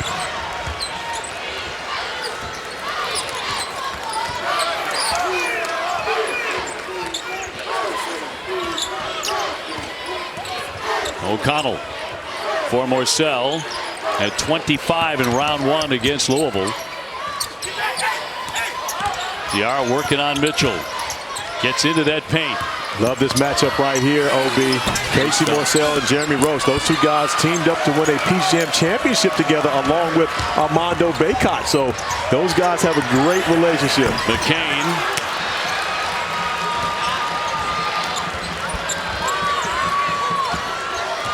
NC State by 7.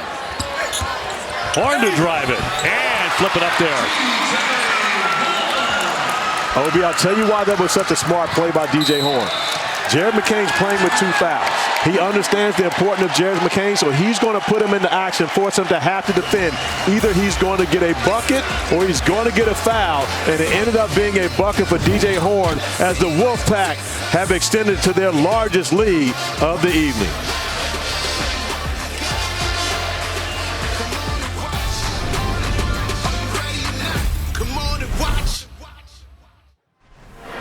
Well, if you're just now joining us and noticing that for Jared McCain, he has that bandage around his eye in this first half. This is what led to it. He had some friendly fire in the warm-up line.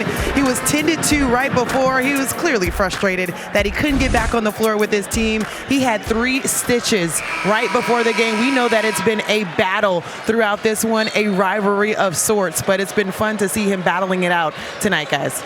6 points so far for him, 2 for 5 shooting. He's got it on the wing. He finds Filipowski for the quick strike. Nice execution by the Blue Devils after the timeout, getting Filipowski an easy look. But when you have a 7-footer that can play with such motion like that off the basketball, you get those type of opportunities. 14 for Filipowski. Well, you talk about great footwork and great touch. Burns with another 2. The Duke had started out very slowly in the first half, if you recall. They rolled for 6, they rolled for 5 in this half before Filipowski's bucket. Hit like another. Tried to go to the other side of the iron. We'll bounce it here and back up top for Jeremy Roach. Shot clock to 7, and he lost the handle on it.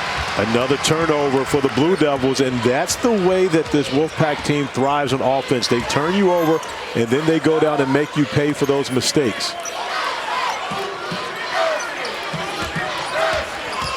Burns up to set the screen. O'Connell.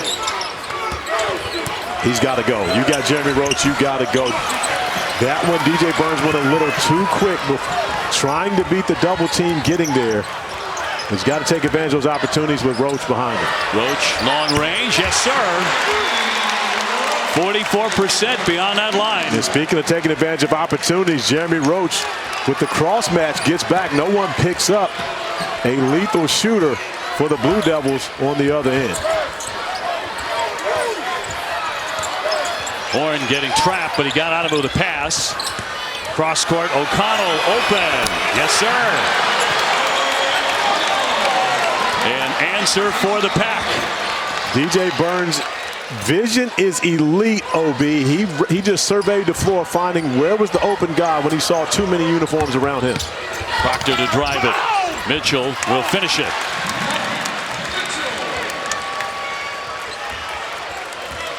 (46-39) NC State. The winner moving on to the semifinals tomorrow at 9:30. Pass getting to O'Connell for a 2-pointer. He's starting to heat up. He's starting to heat up, OB. He is now in double figures. He has played great this tournament. 12 points for O'Connell, 5 or 6 from the field, 2 for 2 from beyond the three-point line. Number 1 seed North Carolina to take on Pitt, the first semifinal at 7 p.m. tomorrow here from D.C. with Dan, Jay, and Jess. Filipowski running right into Diarra, who collects the rebound.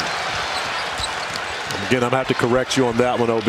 It's actually Jess with Dan and Jay. I stand corrected. Yeah, that's it. But again, we got to point out who the stars are here. There's no question about that. Put those guys in their place. Yeah. Morsell fairly quiet to this point. Slamming on the brakes with a turnaround.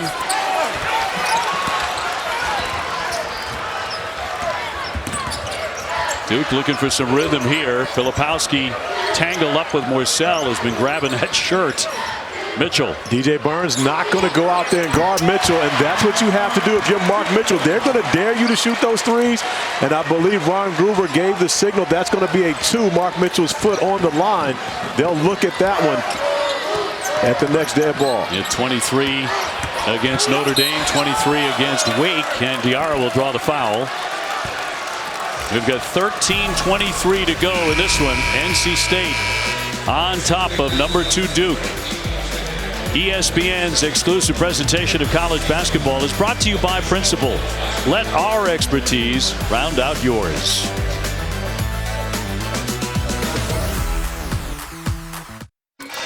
Time for tonight's Expert Moves, brought to you by Principal.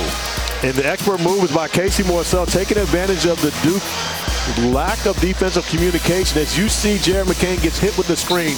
Kyle Filipowski does not switch and take away the opportunity. Trying to stay home with the R allows Casey Morsell to get the easy dunk on the underneath out-of-bounds play.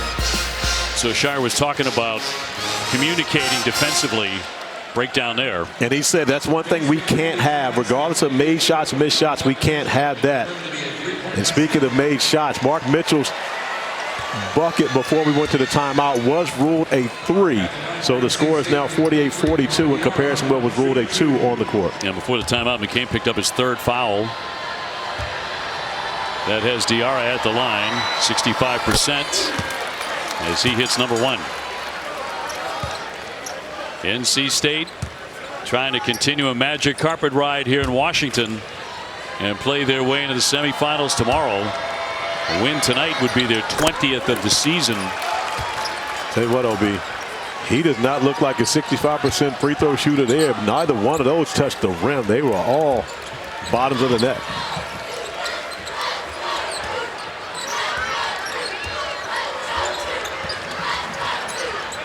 Filipowski, a 14-point game. McCain looking inside. He'll spin to the paint for 2. And that's the way Flip's going to have to play. Every time he gets an opportunity in the post, if they're not running somewhat at him immediately, he has to look to score. I think Duke has been a little too unselfish in this game, trying to share the basketball and overpass it. His productivity per minute higher than anybody's on the floor tonight. O'Connell with a pull-up, too strong. Middlebrooks battling for the rebound, freed it, but right to Duke. McCain poked away by Middlebrooks, and no foul. He just deflected it. Great hands by Middlebrooks getting back after the scrum, but Flip on the offensive end has been spectacular. Sees no double team coming, recognizing that Diarra, as good as a defender he is, too small for Flip, and Flip once again back at it, going to that left hand. They can't stop him. He's going to force Kevin Keys to have to bring the double team. 50-46. Duke closing the gap. 18 points so far for Kyle Filipowski. Taylor off to Middlebrooks. Downstairs going to work. It rolls off the iron. Duke grabbing big time momentum. Rhodes trying to split the defense. Fouled on the floor. Almost got through those 2. But he gets hit with exactly 12 minutes to go. Duke is starting to tighten it up. 50-46 NC State. It's Champ Week, and we take a look at the Phillips 66 Big 12 Men's Championship bracket. Houston, #1 team in the country, thumping TCU, so they have moved into semifinals against Texas Tech. Of course, no Kansas in there. They are so shorthanded. Out they go. Yeah, Kansas saving it for the NCAA tournament, but Houston with a great first year in the Big 12, looking to run the table, winning the regular season and Big 12 championship. However, they will be met with some resistance. If not in the semifinals, absolutely in the championship game. Duke to put it in, 12 minutes to go. Filipowski 9 for 13 shooting it. The rest of the Duke team 10 for 33. So he could use some help. And a collision as McCain went down, tying up with Horn before the ball was ever inbounded. But McCain looked as though he may have turned his ankle. He was grimacing as he tried to get through that screen. Of course, he was held up by Horn. But let's watch. Look at that right foot. You see that right ankle turn on the way out. #2 on Horn. Oh, he got hit before the game ever started. Took 3 stitches above that eye because of a headbutt with a teammate in a pregame drill. He's taking a beating tonight. Proctor off the catch. Wants to drive it for 2. Great recognition by Tyrese Proctor. Not that the 3 would have been a bad shot, but attacking the basket, getting the layup was even better. As 2 defenders stayed with Flip. And the Duke fans in the house, and there are plenty coming to life here. They pulled it in 2. Horn, and he takes a shot. A foul against Duke here. Proctor gardening really close. That'll be #1. Tyrese Proctor.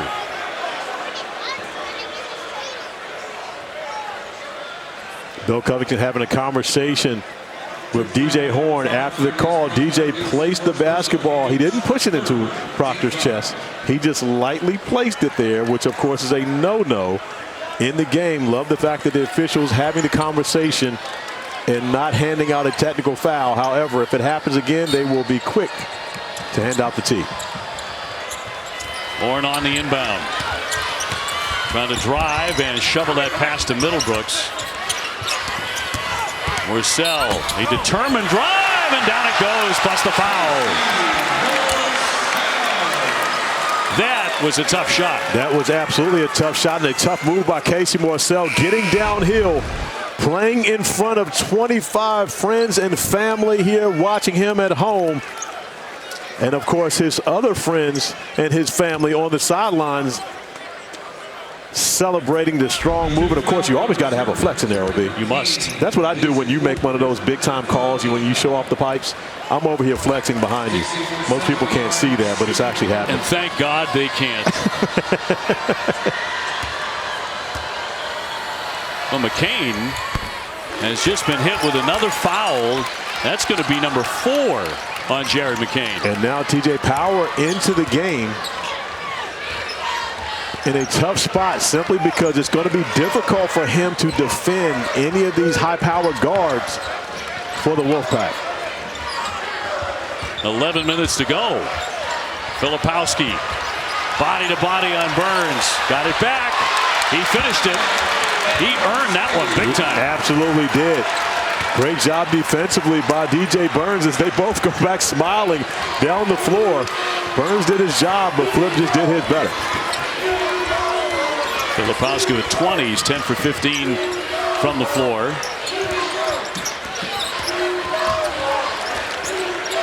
Morsell, long range, can't drain it. Rebound tapped out high. Morsell grabbed it. He got there first and finished it last with the slam. 55-50.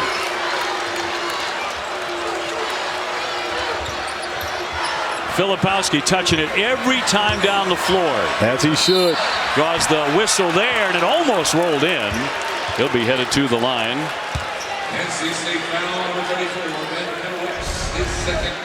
They'll get Middlebrooks for #2. The offensive glass, Ben. Middlebrooks tapping it back out to Casey Morsell, who sees a wide open lane, goes in, flushes it with 2 hands to build the lead back up to 5 for the Wolfpack. In Raleigh, Filipowski went off for 22 points and 9 rebounds, having an even better game this time. Of course, last year won the ACC tournament most valuable player. But he is in a dogfight tonight. And another free throw on the way. He makes 67%. And 1 of 2. Right now, I would expect to see Kevin Keats find a way to get TJ Power involved in movement to see if he can find a way to defend Casey Morsell, who's caught in fire here over the last few possessions. Morsell with it. There it is. At the foul line, slamming on the brakes. Shot clock to 5. Horn with a leaner. No, Middlebrooks. It did touch iron. Reset of the shot clock. Not that it mattered because Taylor was ready to fire. It'll be in the first half. It was the Blue Devils all over the offensive glass, but now Ben Middlebrooks, Mohamed Diarra starting to flex their muscle on the offensive glass. Roach really hunting contact. No whistle. Torn away by Middlebrooks. And a foul against Duke. Ben Middlebrooks making a difference. The 6'10 junior coming off the bench. Absolutely. Ben Middlebrooks crashing the glass offensively, but more importantly, strong with the basketball, delivers a strike outside to Jaden Taylor, who knocks down the 3 ball. Guys, to revisit what Coach Shire told me before the game, even though they saw this team 10 days ago, this is a more dangerous Wolfpack group because they're playing connected. They're playing more confident. He said when DJ Horn missed the first round, this team understood their role, how they could impact the game. We're seeing them very connected. All but one player has scored on their roster. That certainly happened here in Washington as Marcel has a shot go in and out because really they weren't playing great in terms of wins and losses. They lost 4 straight games coming into the ACC tournament, and in those 4 games they lost a turnover battle as well. But they have been on top of things here since they've come to DC. McCain back in, 4 fouls, lost the dribble and lost the basketball. That's out of bounds. And not a lot going right at the moment for the number 2 seed Duke Blue Devils. It's been a tough evening thus far for Jared McCain. However, he's one of those guys that he'll stick with it, continue to fight this fight, but give the Wolfpack a lot of credit for the way they've defended the all-rookie selection. Although when he gets hot, look out. 8 threes at Florida State. You and I were there for that record performance. Horn doubled it down to Middlebrooks. Tried the other side of the rim, but no. Duke to run. McCain wants that paint and a whistle. Foul here against NC State. Stops the clock with 8:19 to go. The foul on Morsell is number 3. McCain, an 87% foul shooter. Obi, I've been in that spot before, especially as a first year as a freshman coming out and playing in the ACC tournament. In that first game, I can remember my first game in the ACC tournament, I was 5 for 20 from the field. Things did not go well for me. 5 for 20 5 for 20 the game. For the game. Yeah. Oh, yeah. I got good looks. Wow. But with Jared McCain, things haven't gone well for him. However, he still has the opportunity to make a difference in this game. A blood issue, I think, here. As Middlebrooks came out to get some attention. Yep. On that hand, he has been a whirling dervish here tonight for Coach Keats. He really has. What a luxury Kevin Keats has to be able to have a guy like Ben Middlebrooks to go out and give him quality minutes with DJ Burns unable to play extended minutes in this game. Ben Middlebrooks has given them all the energy and effort that he's needed. Well, as Jay Billis would say, it's not the ACC tournament if somebody's not bloodied. Now, that is a great point. And Jay's been around a lot of ACC tournaments. Well, you both have. Know. You both know very, very well. 8:19 to go. And O'Connell's being called over by Ron Groover. I believe he can't come into the game quite yet. There's 2 shots on the foul, so DJ Horn has to stay on the floor until after the first shot. And then at that point, there can be a substitution. So Horn lingering on the floor right next to Kevin Keats. And it'll be McCain at the line to shoot 2. Freshman from Sacramento, California.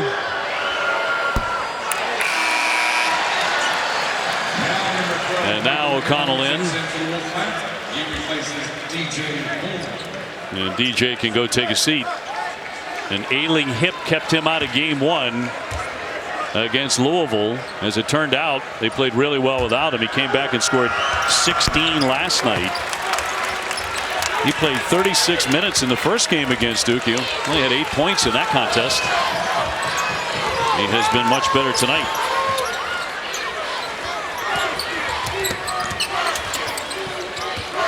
Taylor back for Middlebrooks into the double. And now Mitchell begging off. Taylor in the corner. Proctor comes over to guard him. Shot clock at 8. Taylor got it up to Mitchell with the deflection. Great job defensively by the Blue Devils on that possession. More importantly, playing without fouling. Giving away with the block shot. Now an opportunity to cut into this lead.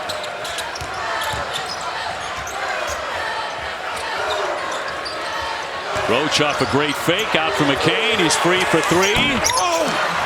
Has not been his night. Rebound batted around a bunch of times and out off the Duke Blue Devils. Still to come, it'll be Virginia taking on Boston College. BC so far a magical run. But Tony Bennett and the Virginia Cavaliers, they have other ideas here tonight in Washington, D.C.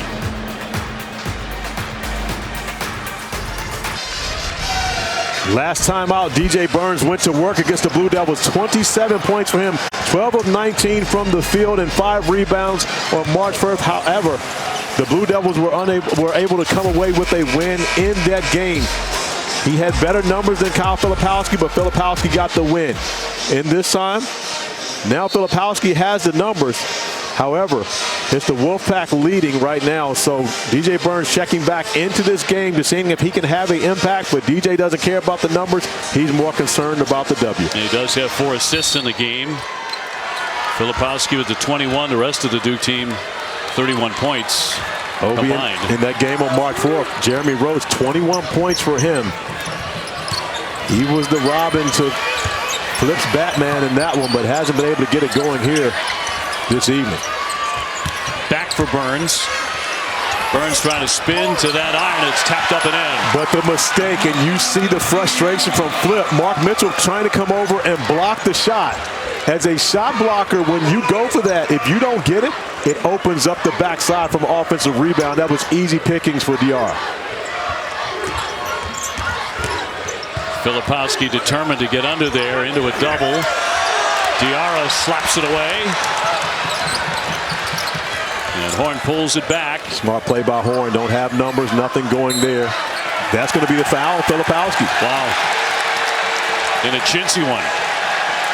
6:41 to go. Number 3 on the 7-foot sophomore. Take a look. As you see Filipowski just holding on, impeding the progress of DJ Burns. And as he stays close, Clarence Armstrong close enough to be able to make that call.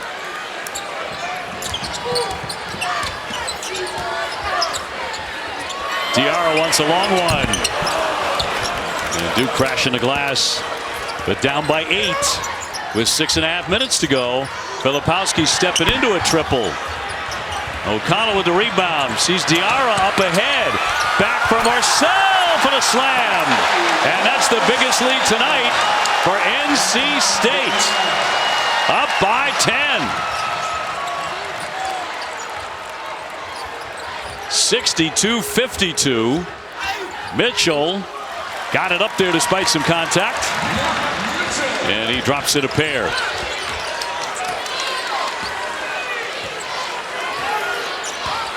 NC State, the number 10 seed, up against the number 2. DJ Horn.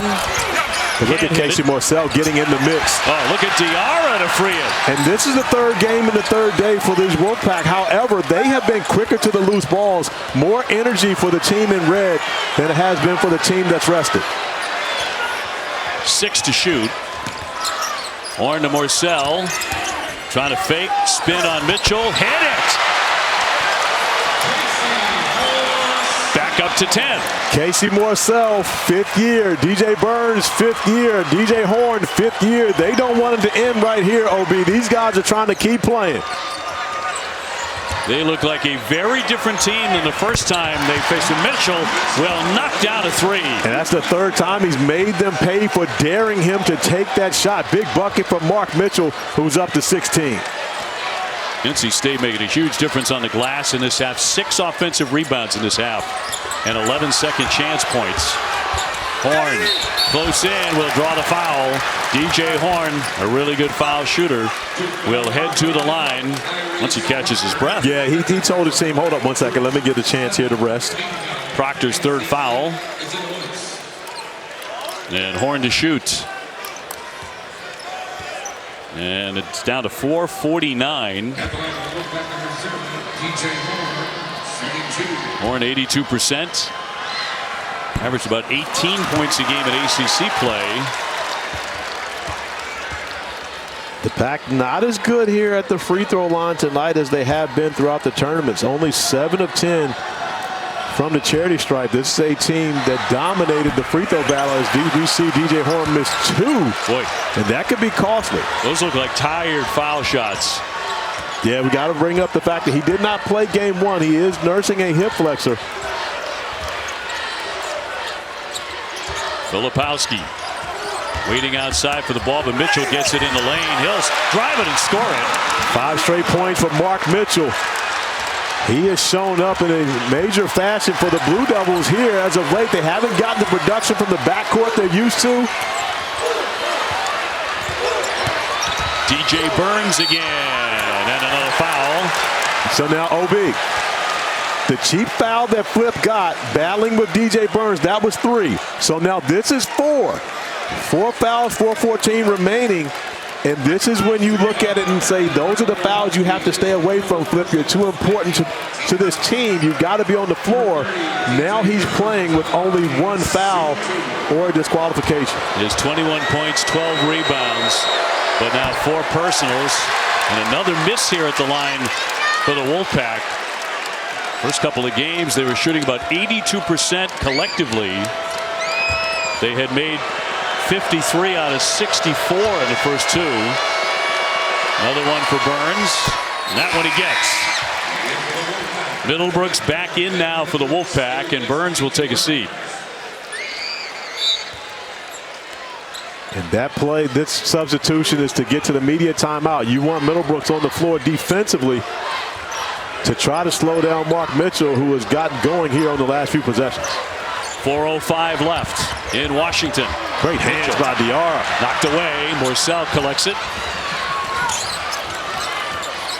And the Wolfpack on top 65-59 and with the ball. Keats calling out a play from the sideline.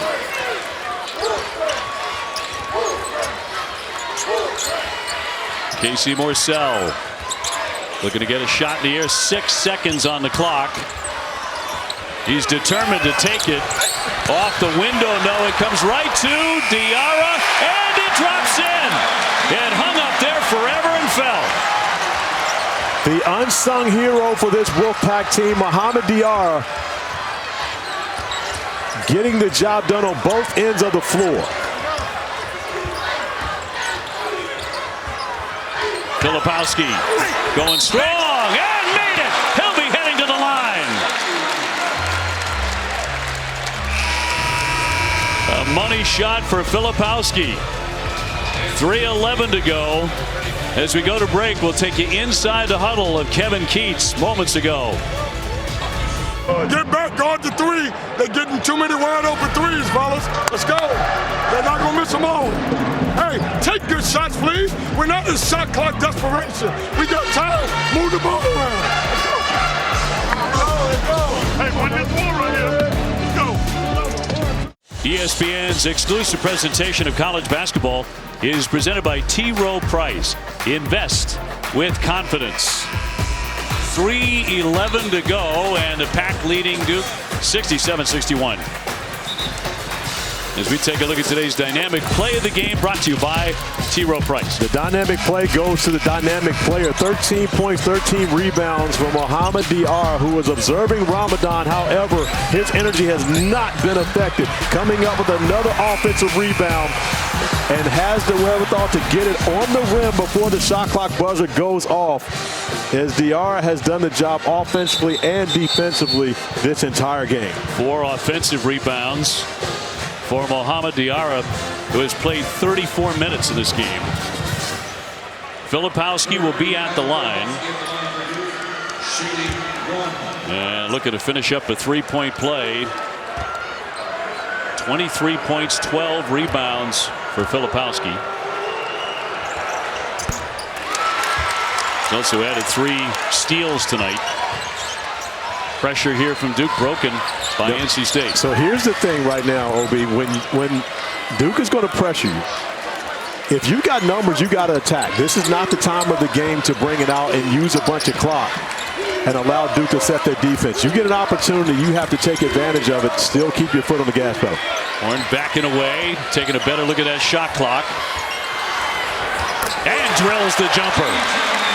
Mark He had that look in his eye. Well, and he got to his rhythm dribble. Mark Mitchell has to find a way to disrupt his rhythm. He allowed DJ Horn has made that shot 1,000 times in the gym by himself. 16 points tonight. Proctor looking to answer, leaning in, and it'll roll home. That's a tough bucket by Proctor, and once again attacking the basket, not settling for the jump shot. Fast approaching 2 minutes left in this quarterfinal. And the number 2 seed in trouble. Proctor on Horn. Filipowski out to guard Horn. That opens up Burns at the foul line. Shot clock to 4. Back to the big fella. Got to get a shot in the air. And that'll roll off.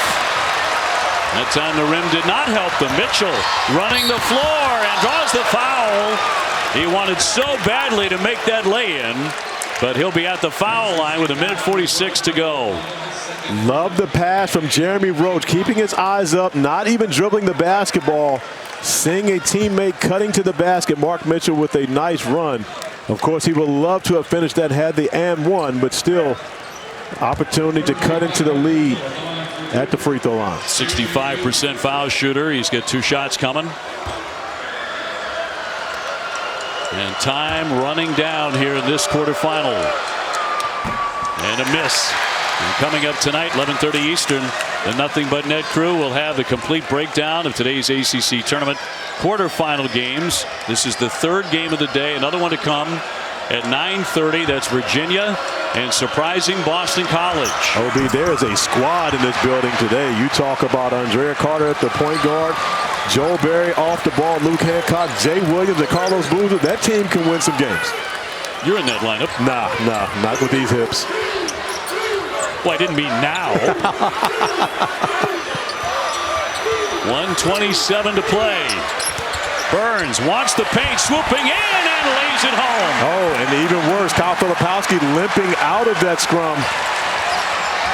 Yeah, slow to get across midcourt. Little gimpy. 71-64. Proctor. Great defense by O'Connell getting over that screen. 10 to shoot. Filipowski dribbling away. 6 to get off a shot. Roach has it knocked away. And that was with 3.6 on the shot clock and 54.4 left in the game. And a timeout for Duke. NC State closing in 71-64.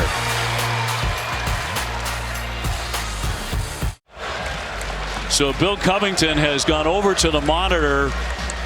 Duke Blue Devil head coach John Shire was asking for a review on that deflection. Yes, John Shire had a conversation with Clarence Armstrong about that last possession. He wanted to make sure that that basketball went to the Blue Devils. And of course, under 2 minutes, you can go back and review any play as you see Jeremy Roach attacking the basket.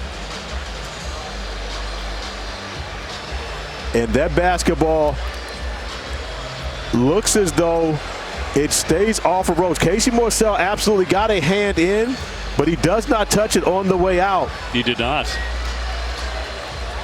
And I believe the call on the floor was NC State's basketball.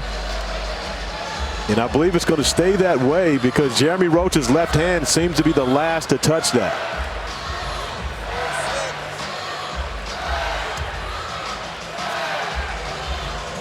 Yeah, definitely didn't touch it as far as we could tell there with that right hand.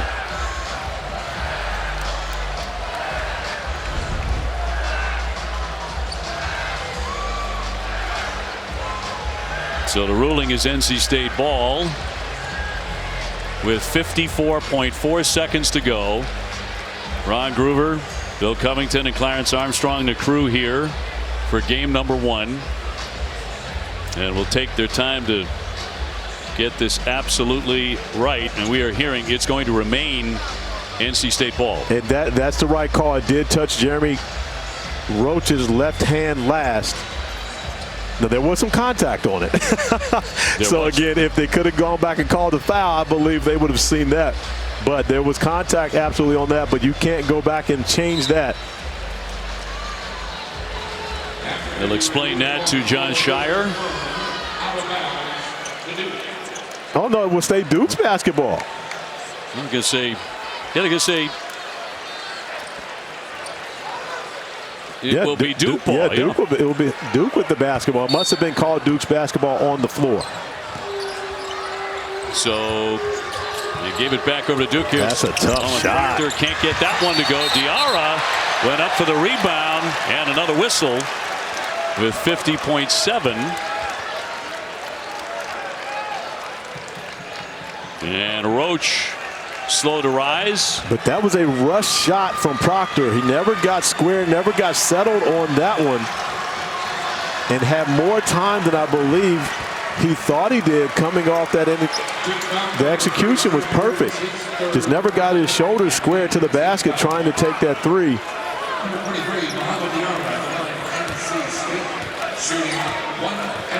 So Diarra with a 1-and-1.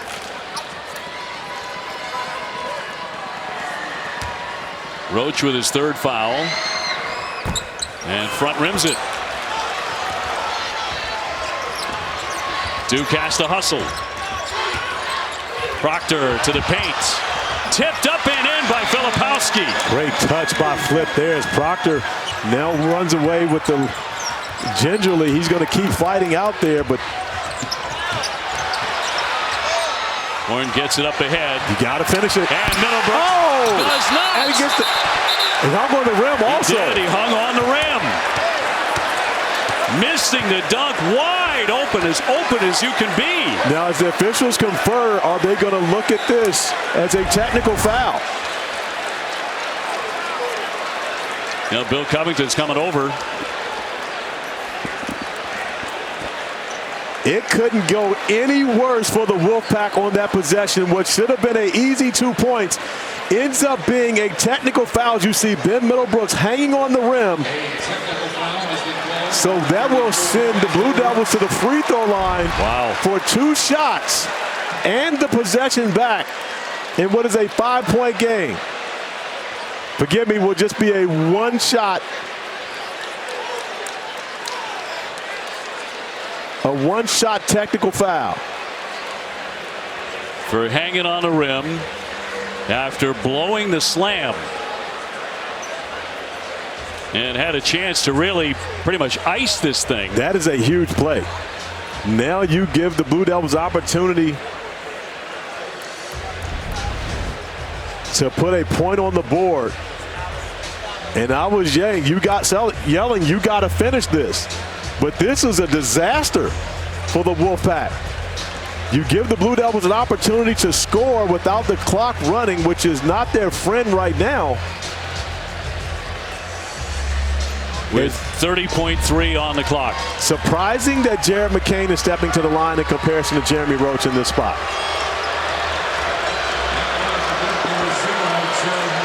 Both of them in the high 80s. McCain 87%. And gets that one. That's the one. with 30.3. So 71-67.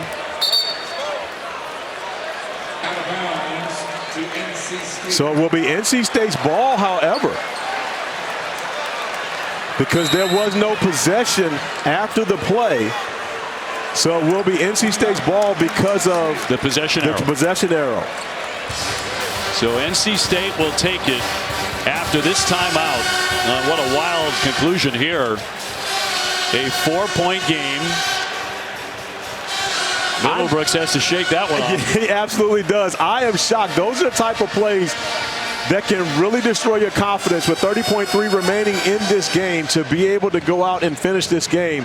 I'm sure the basketball will be in the hands of DJ Horn, Michael O'Connell, the guards, but it was a great opportunity for Ben Middlebrooks to seal this thing for the most part for the Wolfpack, unable to take advantage of it, allowing the Blue Devils to put a point on the board, but they still have to get a stop defensively. Let me go back to the beginning of the broadcast. You were talking about what it would take for NC State to upend the Duke Blue Devils here tonight, the ingredients that would go into it. And those ingredients have come into play. DJ Horn, but also Casey Morcell, Michael O'Connell going to work. Kyle Filipowski got in trouble in the first half, now playing with those 4 fouls. The turnover battle tied at 9-9, but crashing the offensive glass has been the key. 18 second chance points for the Wolfpack. Mohamed Diarra has been a difference maker, and of course the Wolfpack can't be scared, and they were not coming into this opportunity against the rival Blue Devils.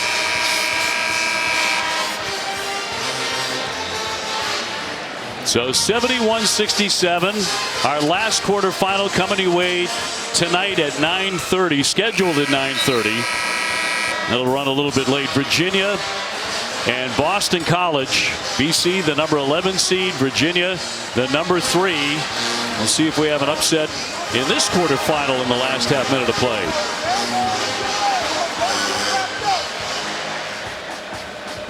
And Filipowski on the bench. Yeah, with those 4 fouls on a defensive possession, you don't want to have him in the game, especially knowing that you may have to foul.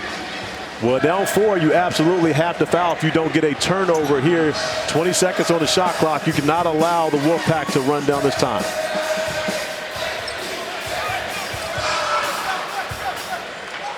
So it'll be O'Connell to put it in from the baseline.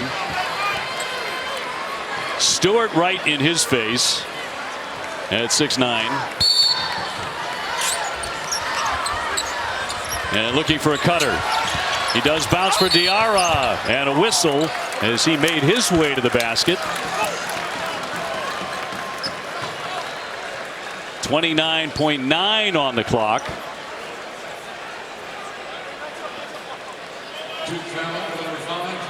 And that'll go against Proctor. That's number 4 on Tyrese Proctor to put Diarra to the line. And again, 65%. He's looked better than that. 2 out of 3 tonight, but huge shots here.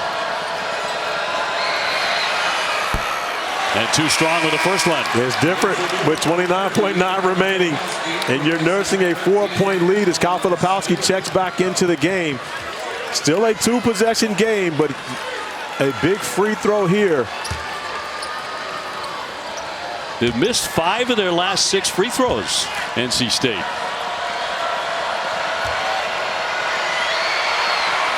And he missed the pair. Proctor. Filipowski turning, going in strong, and he's got 2 more. 71-69. 17 seconds. Diarra with it. Horn will draw the foul from behind. Filipowski just fouled out. He did indeed. But Filipowski felt as though he got all ball on that possession. Kyle Filipowski has fouled out. 15 seconds to play. DJ Horn was fouled there. Hard to see if he got the arm or any contact on that one. Well, Filipowski played a great game. 28 points, 14 rebounds. But he is done. And Horn headed to the line. Love the decision by the Blue Devils on the last possession to attack the basket. For a number of reasons. One, the Wolfpack have missed a lot of free throws as of late, so they're not going to be as confident at the line. However, this guy right here, DJ Horn, has ice running through his veins.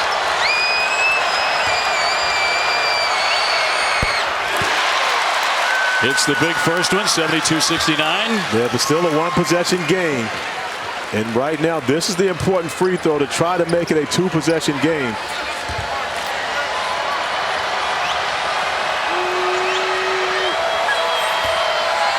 Number 2 for DJ, indeed. Up by 4, and another timeout.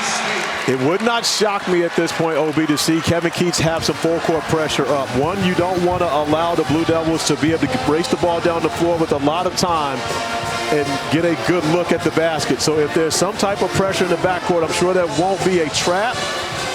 However, you want to be able to slow the Blue Devils down, not allow them to easily get the basketball inbounds and advance it. So look at our reset. The eyes of Kyle Filipowski as the free throws went in. As he has fouled out of this quarterfinal. A valiant effort on his part. And we rewind back to the foul he got on the sideline against DJ Burns that had nothing to do with the play. And again, it's small things, but those small things add up when you're the best player on the floor and your team needs you in those final 30 seconds. Remember, it was Kyle Filipowski who just got the basket to give the Blue Devils 69 before committing his 5th foul.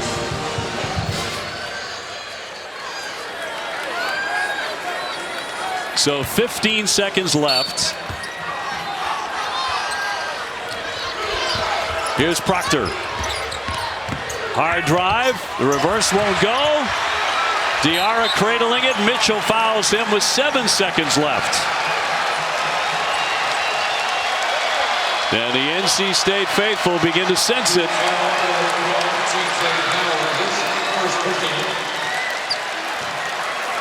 73-69, and Diarra back to the line. The 6'10" junior to shoot 2.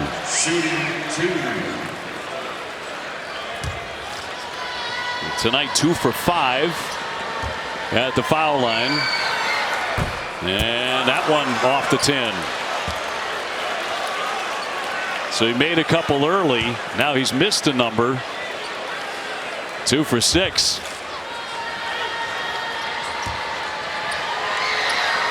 And his second will go to make it 74-69. OB, the game plan has been executed perfectly by the Wolfpack throughout this game. Power from the corner, no. Proctor gets it back. That won't drop, and NC State wins it over Duke here in the quarterfinals. They knock off the number 2 seed.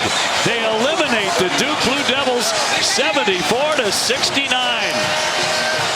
Give Kevin Keats and his staff a tremendous amount of credit.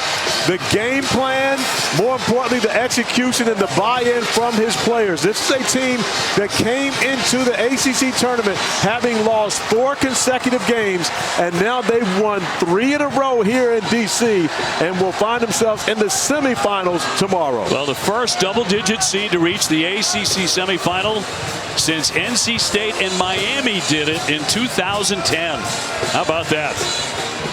The Wolfpack and their magic carpet ride continuing here in Washington with a 3rd consecutive win.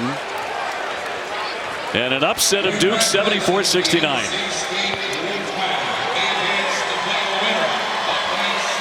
DJ Burns and the Pack moving on to the semis. So there it is, North Carolina and Pitt already there after good work done earlier today. And now NC State safely in the semifinals. They await the winner of Virginia and Boston College. And right now you can only imagine the Wolfpack thinking back to the Cardiac Pack of 1983. Can they make magic happen again in the ACC tournament? And Angel Gray is standing by with 2 of the Wolfpack finest here this evening. You guys have created quite the Cinderella story at this point. 3 games in 3 days. But can you walk us through the end of that game to make you actually continue this great story right now in this tournament? Oh yeah, man, I said it yesterday, I'll say it again. Why not us? We came into this tournament as together as I think we've been all season, and it's showing right here, man. We just beat Duke, which is a top 10 team in the country, and like I said, why not us? When you talk about unsung heroes, you can look at Mohamed Diarra and what he's had to go through the last couple of days, especially. He had 14 rebounds last night. You think about a double-double tonight. How huge was he for you guys down the stretch? Yeah, man, Mo's big, man. Hey, I'll let him speak for himself, though. I'll let him speak for himself. That's who I am. That's who I am. That's it. That's who I am. Like, I'm getting to the rebound every time, get score, try to be here with my teammate, and that's it. We've been watching you get fluids during the game, eating snacks during the game, getting stretched during the game, the energy that you had to pull from. Describe that. Yeah, that's God. That's God. God helped me to help these feet. Like, we got to play. We got Ramadan or not, we got to play with energy or not. When you're looking at these fans right now in a sea of blue and celebrating this win, knowing that things are not finished yet, what does that mean to you? Yeah, that just makes it feel so much better, man. It was a road game. We came into this tournament, just worried about the guys in our own locker room, and we did it tonight, man. We got to win. I'm sure nobody probably thought we could get, but we're not done yet. Job's not finished. You told me earlier this season that you wanted to check off a couple of boxes. You wanted to win as a Raleigh kid, but also win this tournament. A step closer, what do you have to do to complete the mission? Just stay level-headed, man. We're going to go home, celebrate this win, but we got to know it's a quick turnaround. We got to get right back to it tomorrow. Thanks for your time. See you tomorrow. Yeah, thank you. NC State with 5 guys in double figures. Horn leading the way with 18. And a third straight win for the Wolfpack, 74-69, as they knock off the number 2 seed, the Duke Blue Devils, to move into the semifinals. College Basketball Live scoreboard coming up, followed by BC and Virginia. For Angel and Corey and our entire crew, Dave O'Brien saying goodbye for now, and please join us for Virginia and Boston College coming up shortly. Right now, let's toss it to Reese Davis. All right, Dave, the 10th seed advancing to the semifinals, and perhaps North Carolina State is feeling the ghost of Vinny Del Negro from 1987. The last time they won the ACC tournament, it was in the greater D.C. area. Reese Davis, Andrea Carter, Jay Williams, Seth Greenberg, and Michael O'Connell from NC State. And you get 12 points tonight. Great shooting. 3 wins in 3 days after a stretch in the season where you guys really hadn't played very well. Yes, what's changed since you got here? Man, I think our confidence level is just super high right now. I think, through all this stuff, we're trying to stick together right now. We don't want to get too low when, things weren't going wrong, because we knew we had a chance in the tournament to still make a run, and that's what we're doing right now, and hopefully we can keep it going. Mike, what was the game plan coming into this game, and how did you guys execute it? Yeah, I think last time we played them, they killed us on the offensive board, so the one thing was just boxing out and really finishing possessions, and then when we finish those possessions, get out and run. When we're playing in transition and playing fast, I think that's when we're playing our best. So making sure we're finishing possessions on the defensive end and then just getting out and then playing our game. Speaking about defense, you guys kind of had a couple of interesting matchups. You had Burns playing Mitchell, you had Diarra playing Filipowski. Burns was a help defender. And then on the perimeter, you guys got up and under and pushed out and dominated the Duke backcourt. What was the defensive game plan, and what was the message Coach Keith said to you guards specifically? Yeah, I think he's been preaching, honestly, the whole year, just getting up and pressuring people. I think that's why he brought our team together, is a bunch of guys who can really get after it and play defense and pressure the ball. And when you make great guards uncomfortable, it's hard for the team to get in the flow. So if we were able to disrupt up on the three-point line, it's harder for them to get buckets. Michael, all season you've done so many different intangibles for this team, scoring only about 5 points on average, and then you come into the tournament 16 in game 1, 16 in game 2. You light it up here tonight. Offensively, what's been working for you here? Honestly, I'm just thankful the defense is giving me. I'm just trying to play with an all-time high of confidence. The coaches constantly tell me to find my spot, take shots, and my teammates also have ultimate confidence in me. So when I have guys backing me like that, I have no problem stepping into a shot. Michael, around this team, there's been some, I don't know if controversy is the right word, but questions about the direction of the future. How has that played into you guys pulling together in this tournament, making this run to the semifinals? Yeah, honestly, we're not focusing on about the future. It's just one game at a time at this point. You know, we're trying to win as many games as we can, so we're focusing on the next thing at hand, and don't worry about all the outside noise and all that stuff. I say you guys played with swag. What do you say? Yeah, I would say we played with some swag out there, some confidence for sure. I mean, you can see dudes, you know, celebrating, getting amped up after stops and buckets. So, I mean, I think that gets into the confidence and helps us just get out there and play.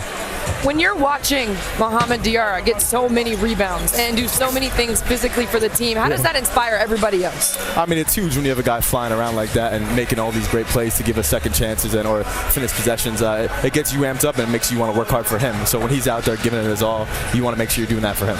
And he's fasting from dawn until sunset with Ramadan. So what is that like watching that from your standpoint, knowing that he's dealing with a lot of things physically too because of the observation of Ramadan? Oh yeah, it's crazy. In the morning, he's not obviously eating breakfast with us. And then he can't really eat till late night and during the games and stuff. But, you know, he doesn't complain about it at all. He's out there giving it his all, killing it on the floor and doing all the things we need from him. So, I mean, I'm super proud of him in his hustle. And like I said, he hasn't played once, so it's a big time out of him. You know, Seth said you guys play with swag. You guys have this attitude where it feels like it doesn't matter who's on the court. You feel like you guys can win. You guys can compete. Yep. Where does that come from? I think just practicing every day. We compete against each other every day at a high level, and it doesn't really matter whose team you're on. You know you got a really good player on your team. So we built that confidence all this through the summer and the preseason. So now when we get on the court with whatever the people are, that we know we can hoop and go play.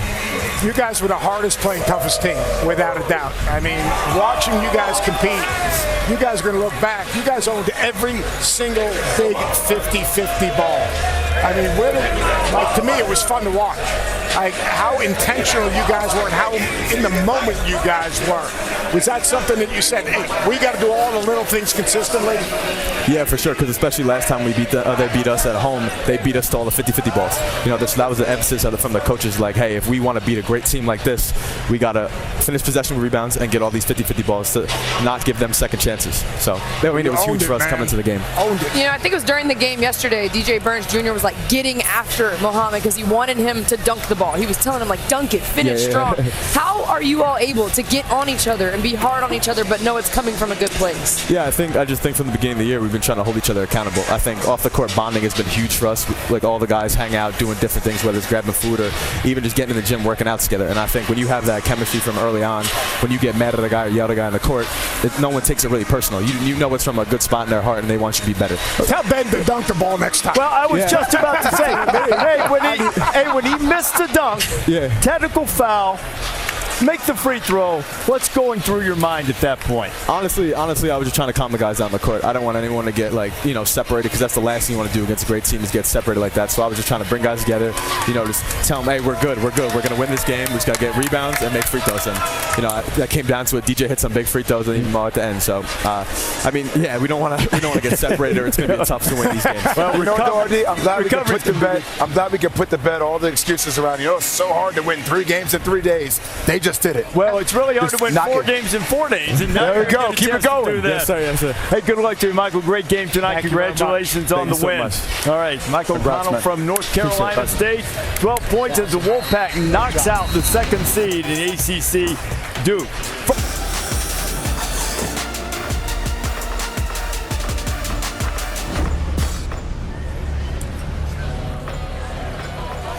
Welcome into Nothing But Net. What a day it has been here at the ACC tournament in the quarterfinals. We had all kinds of big-time matchups, starting with the #1 seed taking care of business. Also, how about Pitt trying to continue to make their case for the NCAA tournament? Virginia was red hot, and don't count out a team that's played 3 games in 3 days as NC State also takes care of business. What a moment it was for Virginia in overtime. We'll get to that in just a second, but right now you take a look at the bracket as we are set for the semifinals on Friday. #1 North Carolina going to take on Pitt. That'll be a 7 o'clock game. Then we've got NC State and Virginia in our 2nd game of the evening. Those teams met 2 times this season and split in those games. North Carolina won the meeting against Pitt by 13 points. That was back in January. But it's March, and it felt like March here in D.C. as we welcome you out to Capital One Arena again alongside our national champs and our Hall of Famer, Coach Jim Boeheim, Joel Berry II, Carlos Boozer, Luke Hancock, Kelsey Riggs. Great to be with you for the next hour here on Nothing But Net, and lots of great things to talk about, starting, Joel, with what we just saw. An overtime game that for a while had some lulls, but then at the end, this Virginia and Boston College game really delivered as we take you right to the highlights and how it all went down in this showdown. Mentioned Boston College, they have been playing 3 games in 3 days.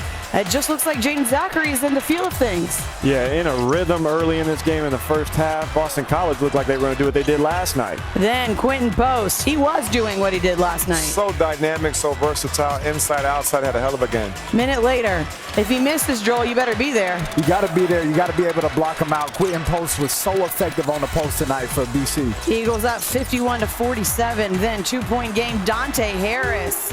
Virginia takes the 1-point lead. Next possession.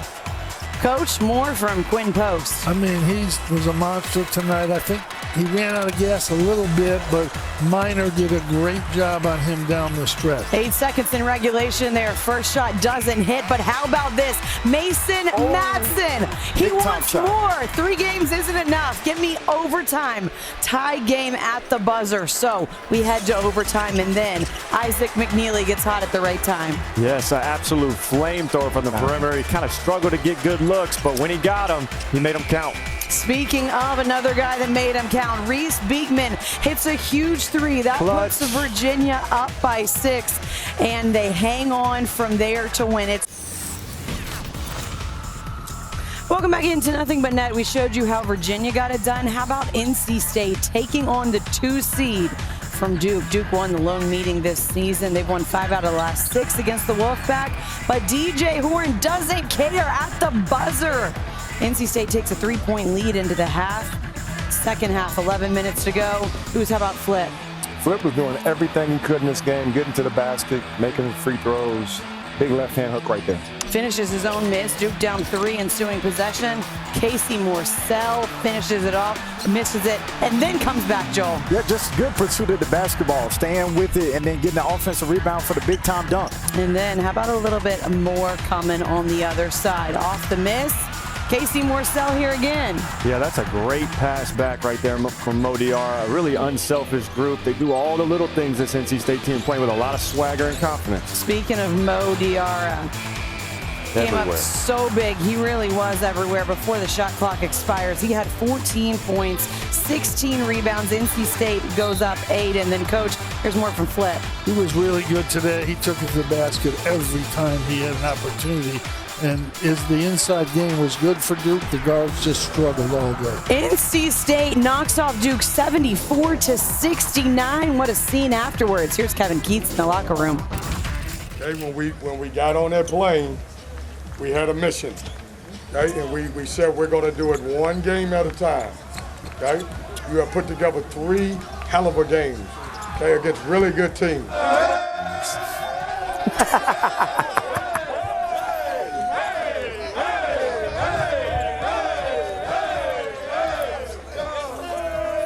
I love coaches dancing in the locker room. Can we get some old video of you dancing in the locker room, maybe? There's some out there, black and white. Okay, we'll find it. We'll see what we can do. NC State, they've been here before. 3rd time the Wolfpack have reached the semifinal as a double-digit seed. Most of any team, they are 1 win away from being the first team to play 5 games in 5 days at the ACC tournament. Would have to get through Virginia tomorrow. We showed Mo Diarra in the highlight, and we got to talk to him after the game. We've got one of the stars, Mo Diarra, here with us now. Mo, I know it had to be fun in that locker room because it looked like you were having a whole lot of fun out here. A double-double today. You've got 30 boards in the last 2 days.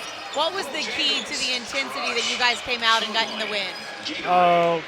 We play with desperation. Like, we got nothing to lose. We play like hard, like we're going to show everybody what we can do. And I think everybody knows right now they don't take us seriously.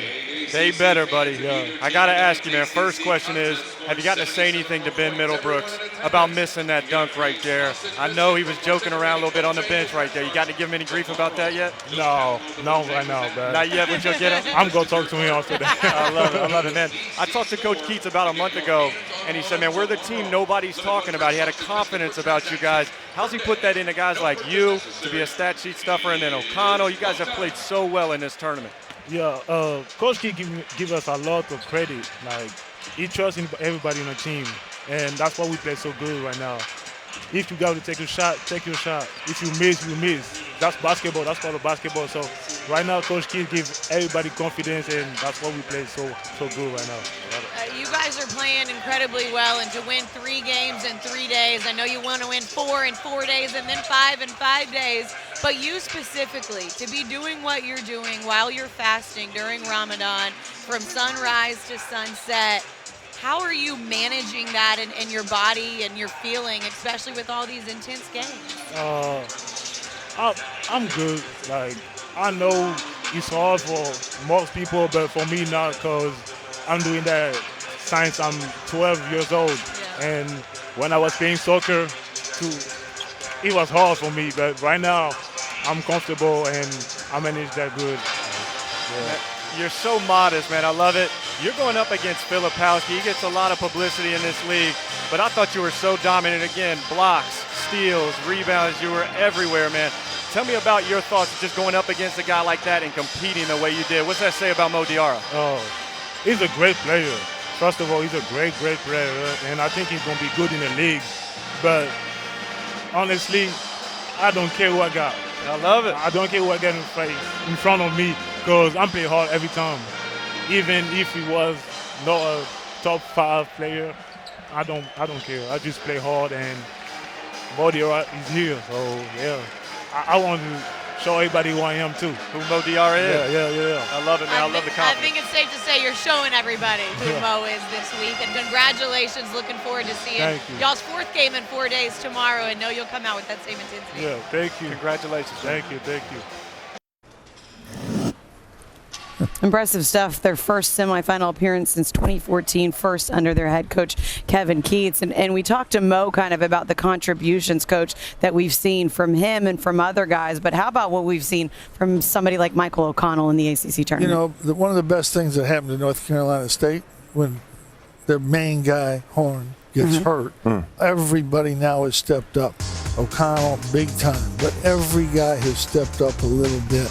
And now with Horn back, they got all those guys and him. I mean, this is a really good basketball team, way better than they were in the regular season. It's a whole different team now. They're not just lucky, they're good. And it's tough playing 4 days in a row, but they've got enough depth.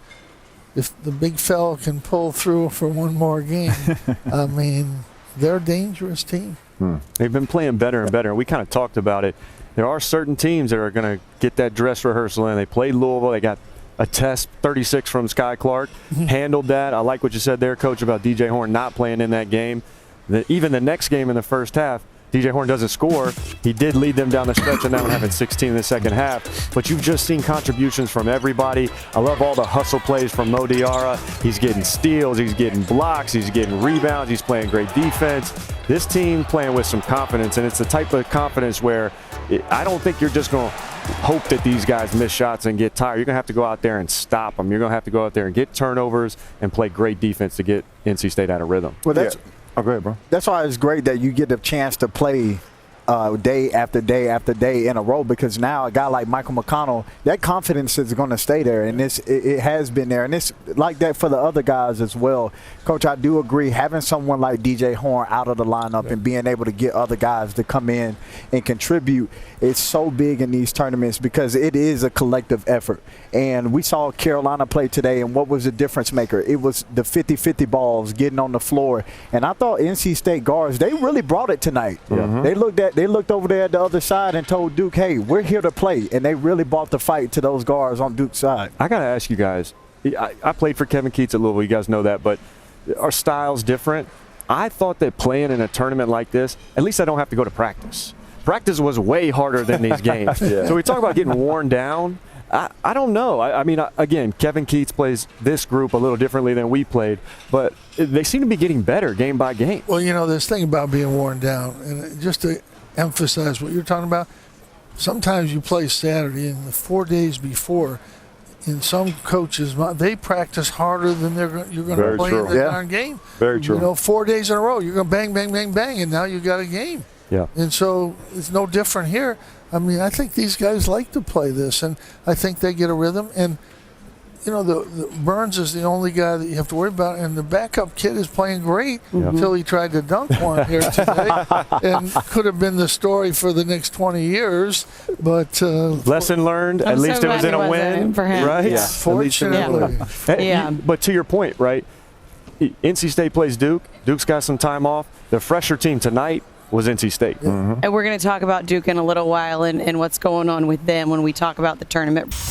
On my heart. Duke, you take a look at their tournament resume as they get ready to head into the NCAA tournament, or their streak, rather. Following a couple of 5-point losses to North Carolina and NC State, it's the 5th time the Blue Devils enter the tournament on a losing streak. First time since 2007. Duke is 2-2, and its first tournament game in the previous 4. So their head coach, John Shire, speaks on how Duke tries to move past this loss. Take a listen. We have to go get back to it and work, and the biggest postseason is ahead of us, and we're going to be in the tournament. We're excited about that. I don't know where we're going to go, what seed we're going to be, but my thing is all about getting ready and focused for that. Each part of the season, you have different levels to it. So you have non-conference play, then you have ACC play, then you have the ACC tournament, which goes up, then you have the NCAA tournament. So you have to you can't do the same thing. You have to keep raising your level, and that's the thing we didn't do tonight. And but we're going to fix it. Bottom line, you have to figure out a way, get back to work, watch a film, learn, practice, and be ready to do it whoever we play and whenever we play. I just want to peel back the curtain here because our producer Brian Ives said, "What's the mindset of a team when they're losing heading into the tournament?" And Booz is like, I don't know. That wasn't me. We're good. We're good. That wasn't us. Go ahead. No, but I'll tell you what. I mean, this is the moment for them to self-reflect. I think each player got to look in the mirror. What am I doing? How can I help this team win? How can I help us get out of this rut? I mean, it just feels like a rut because they lost back-to-back games. It's not the way they wanted to go into the NCAA tournament. But you got to reflect. You can't point fingers at each other. You can't blame somebody else. The film doesn't lie. In this particular game, NC State's guards just dominated Duke's guards. That's what it came down to. They wanted the game more than the Duke players did, so they won the game. So you go back, you get back in the lab, like Coach Shire said, and individually as a player, you look yourself in the mirror, like, what can I do to get myself out of this rut and help my team get past this? So wherever we play, whatever seed we are, wherever we're at in the country, get the first win, get the first play, do it day by day. But I think this is one of those moments where you get a chance to self-reflect. That's where you grow at. Sometimes you go through losses like this or you go through tough situations like this and you find out who you are. Go find out who you are, guys. Luke, is there something that they need to fix that you've seen from these last 2 games specifically? I would just say that they're in this big rut. I mean, they lost to Carolina when Cormac Ryan goes berserk. I know they didn't play their best basketball tonight, but you know what they did the 2 games previous? They won both games by 25, including against the tournament team. So do I think that the sky is falling for Duke? No. Did they play their best basketball in this game? No. Personally, I think they thought they were going to come in here and blow the doors off NC State. They didn't take them seriously enough. They were thinking about, man, we want that rematch against Carolina. You can't do that in tournament basketball. And so what I think they need to do is just go take the day off and then get ready to be a 3 seed in the tournament. We're not talking about these guys being terrible. They're going to be a 3 seed in the tournament. I agree. Didn't play their best stuff, but they're fine. Well, you have to look at this team and remember they played some great games this year. Right. They went to Pittsburgh. I was there. I mean, it was 50-20. And Pittsburgh is a good team. Yeah. They dominated Notre Dame, and Notre Dame played good basketball this year. Down the stretch, yeah. They're capable of doing that. They've just got to make sure they're in that mindset because they've been there. It's not like they haven't been there. They've been there. And to me, it all revolves around the guards. When they shoot it well, the 2 inside guys are going to play. Yeah, I think they got to be a little more player-led too. One of these guys, Jeremy Roach or Filipowski, I want to see them getting mad when they're giving up 18 second chance points. They gotta have a little more fight there. Well, Flip went off today. He had 30 points, but that was not enough for them. They are the reigning ACC tournament champs, but they finish this season on that 2-game losing streak as they get ready for the rest of the March Madness. Meanwhile, we're getting ready for the semifinals. We know who is in: North Carolina and Pitt, NC State and UVA. We break down a preview after this. Okay, Luke Hancock. I don't get many highlights in this thing, so I appreciate that. What is the greatest game in the history of the ACC? Many believe it was the 1974 ACC Tournament Championship game between NC State and Maryland. Both teams were ranked in the top 5 nationally, but only one could advance to the NCAA tournament. Tommy Burleson, David Thompson, and NC State won 103-100, leaving Maryland at home. As a result, the NCAA tournament expanded to 32 teams the following year.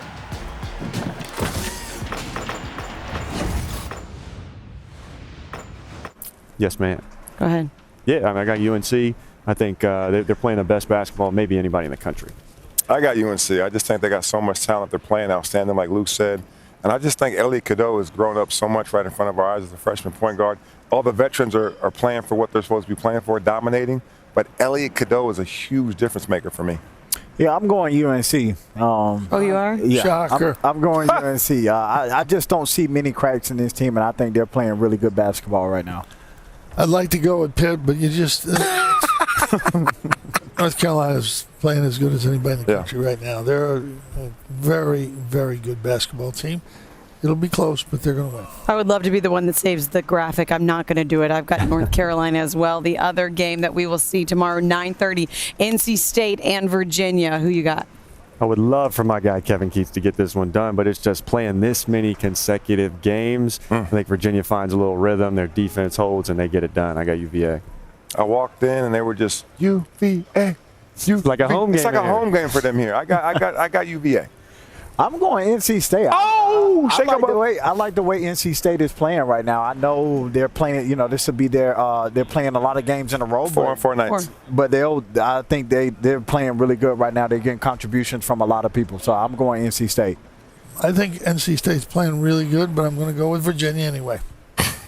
And Virginia is who I took today, but I'm going to flip the switch and take NC State tomorrow because I agree with you. I think they're just playing really motivated and really well. Are we doing the picks? We're not doing the standings. Okay, so I think that it's a tie at the top is what I'm told. With who? Everybody. See, everybody, we want to know. We want to know. You know, we're shooters back in the day, especially you two. Today, who was the shooter? Let's take a look. You guys did a little pop-a shot? We did. Well, the only Once a shooter, always a shooter. Bro. Coach, you didn't do it. Well, they didn't invite them. It would have been straight bricks. I mean, come on. They didn't think we were going to be able to get it done, Coach? No, I guess not. That's a shot going in. That's the lane you want it right By there. the way, fans can go to section 116 and 117. This is when they were shooting for second place. Get some ACC Networks swag. Oh, I thought you had your hand on the hip there, Booze, for a second there. One-handed. So you see them all going together. Who would win this? Well, this is what we have a look at for you. You see the three-point field goal percentage from their college careers. But the Papa Shot title goes to the one and only Carlos Boozer. Were you dunking it? Oh. Here's the thing. Booze really good at Papa Shot. Booze. You never made a three? I didn't say we had shooters all around. You told me you made threes. In practice, Coach. Oh, in practice. Listen, let me show you something else. Booze, do you know how it works when we're on TV? Oh, I can't walk that way. So let me go in front of the camera. In front of the desk. They were off air. They weren't even talking. Look at them guys. We're taking it away from Booze. Oh, Lord.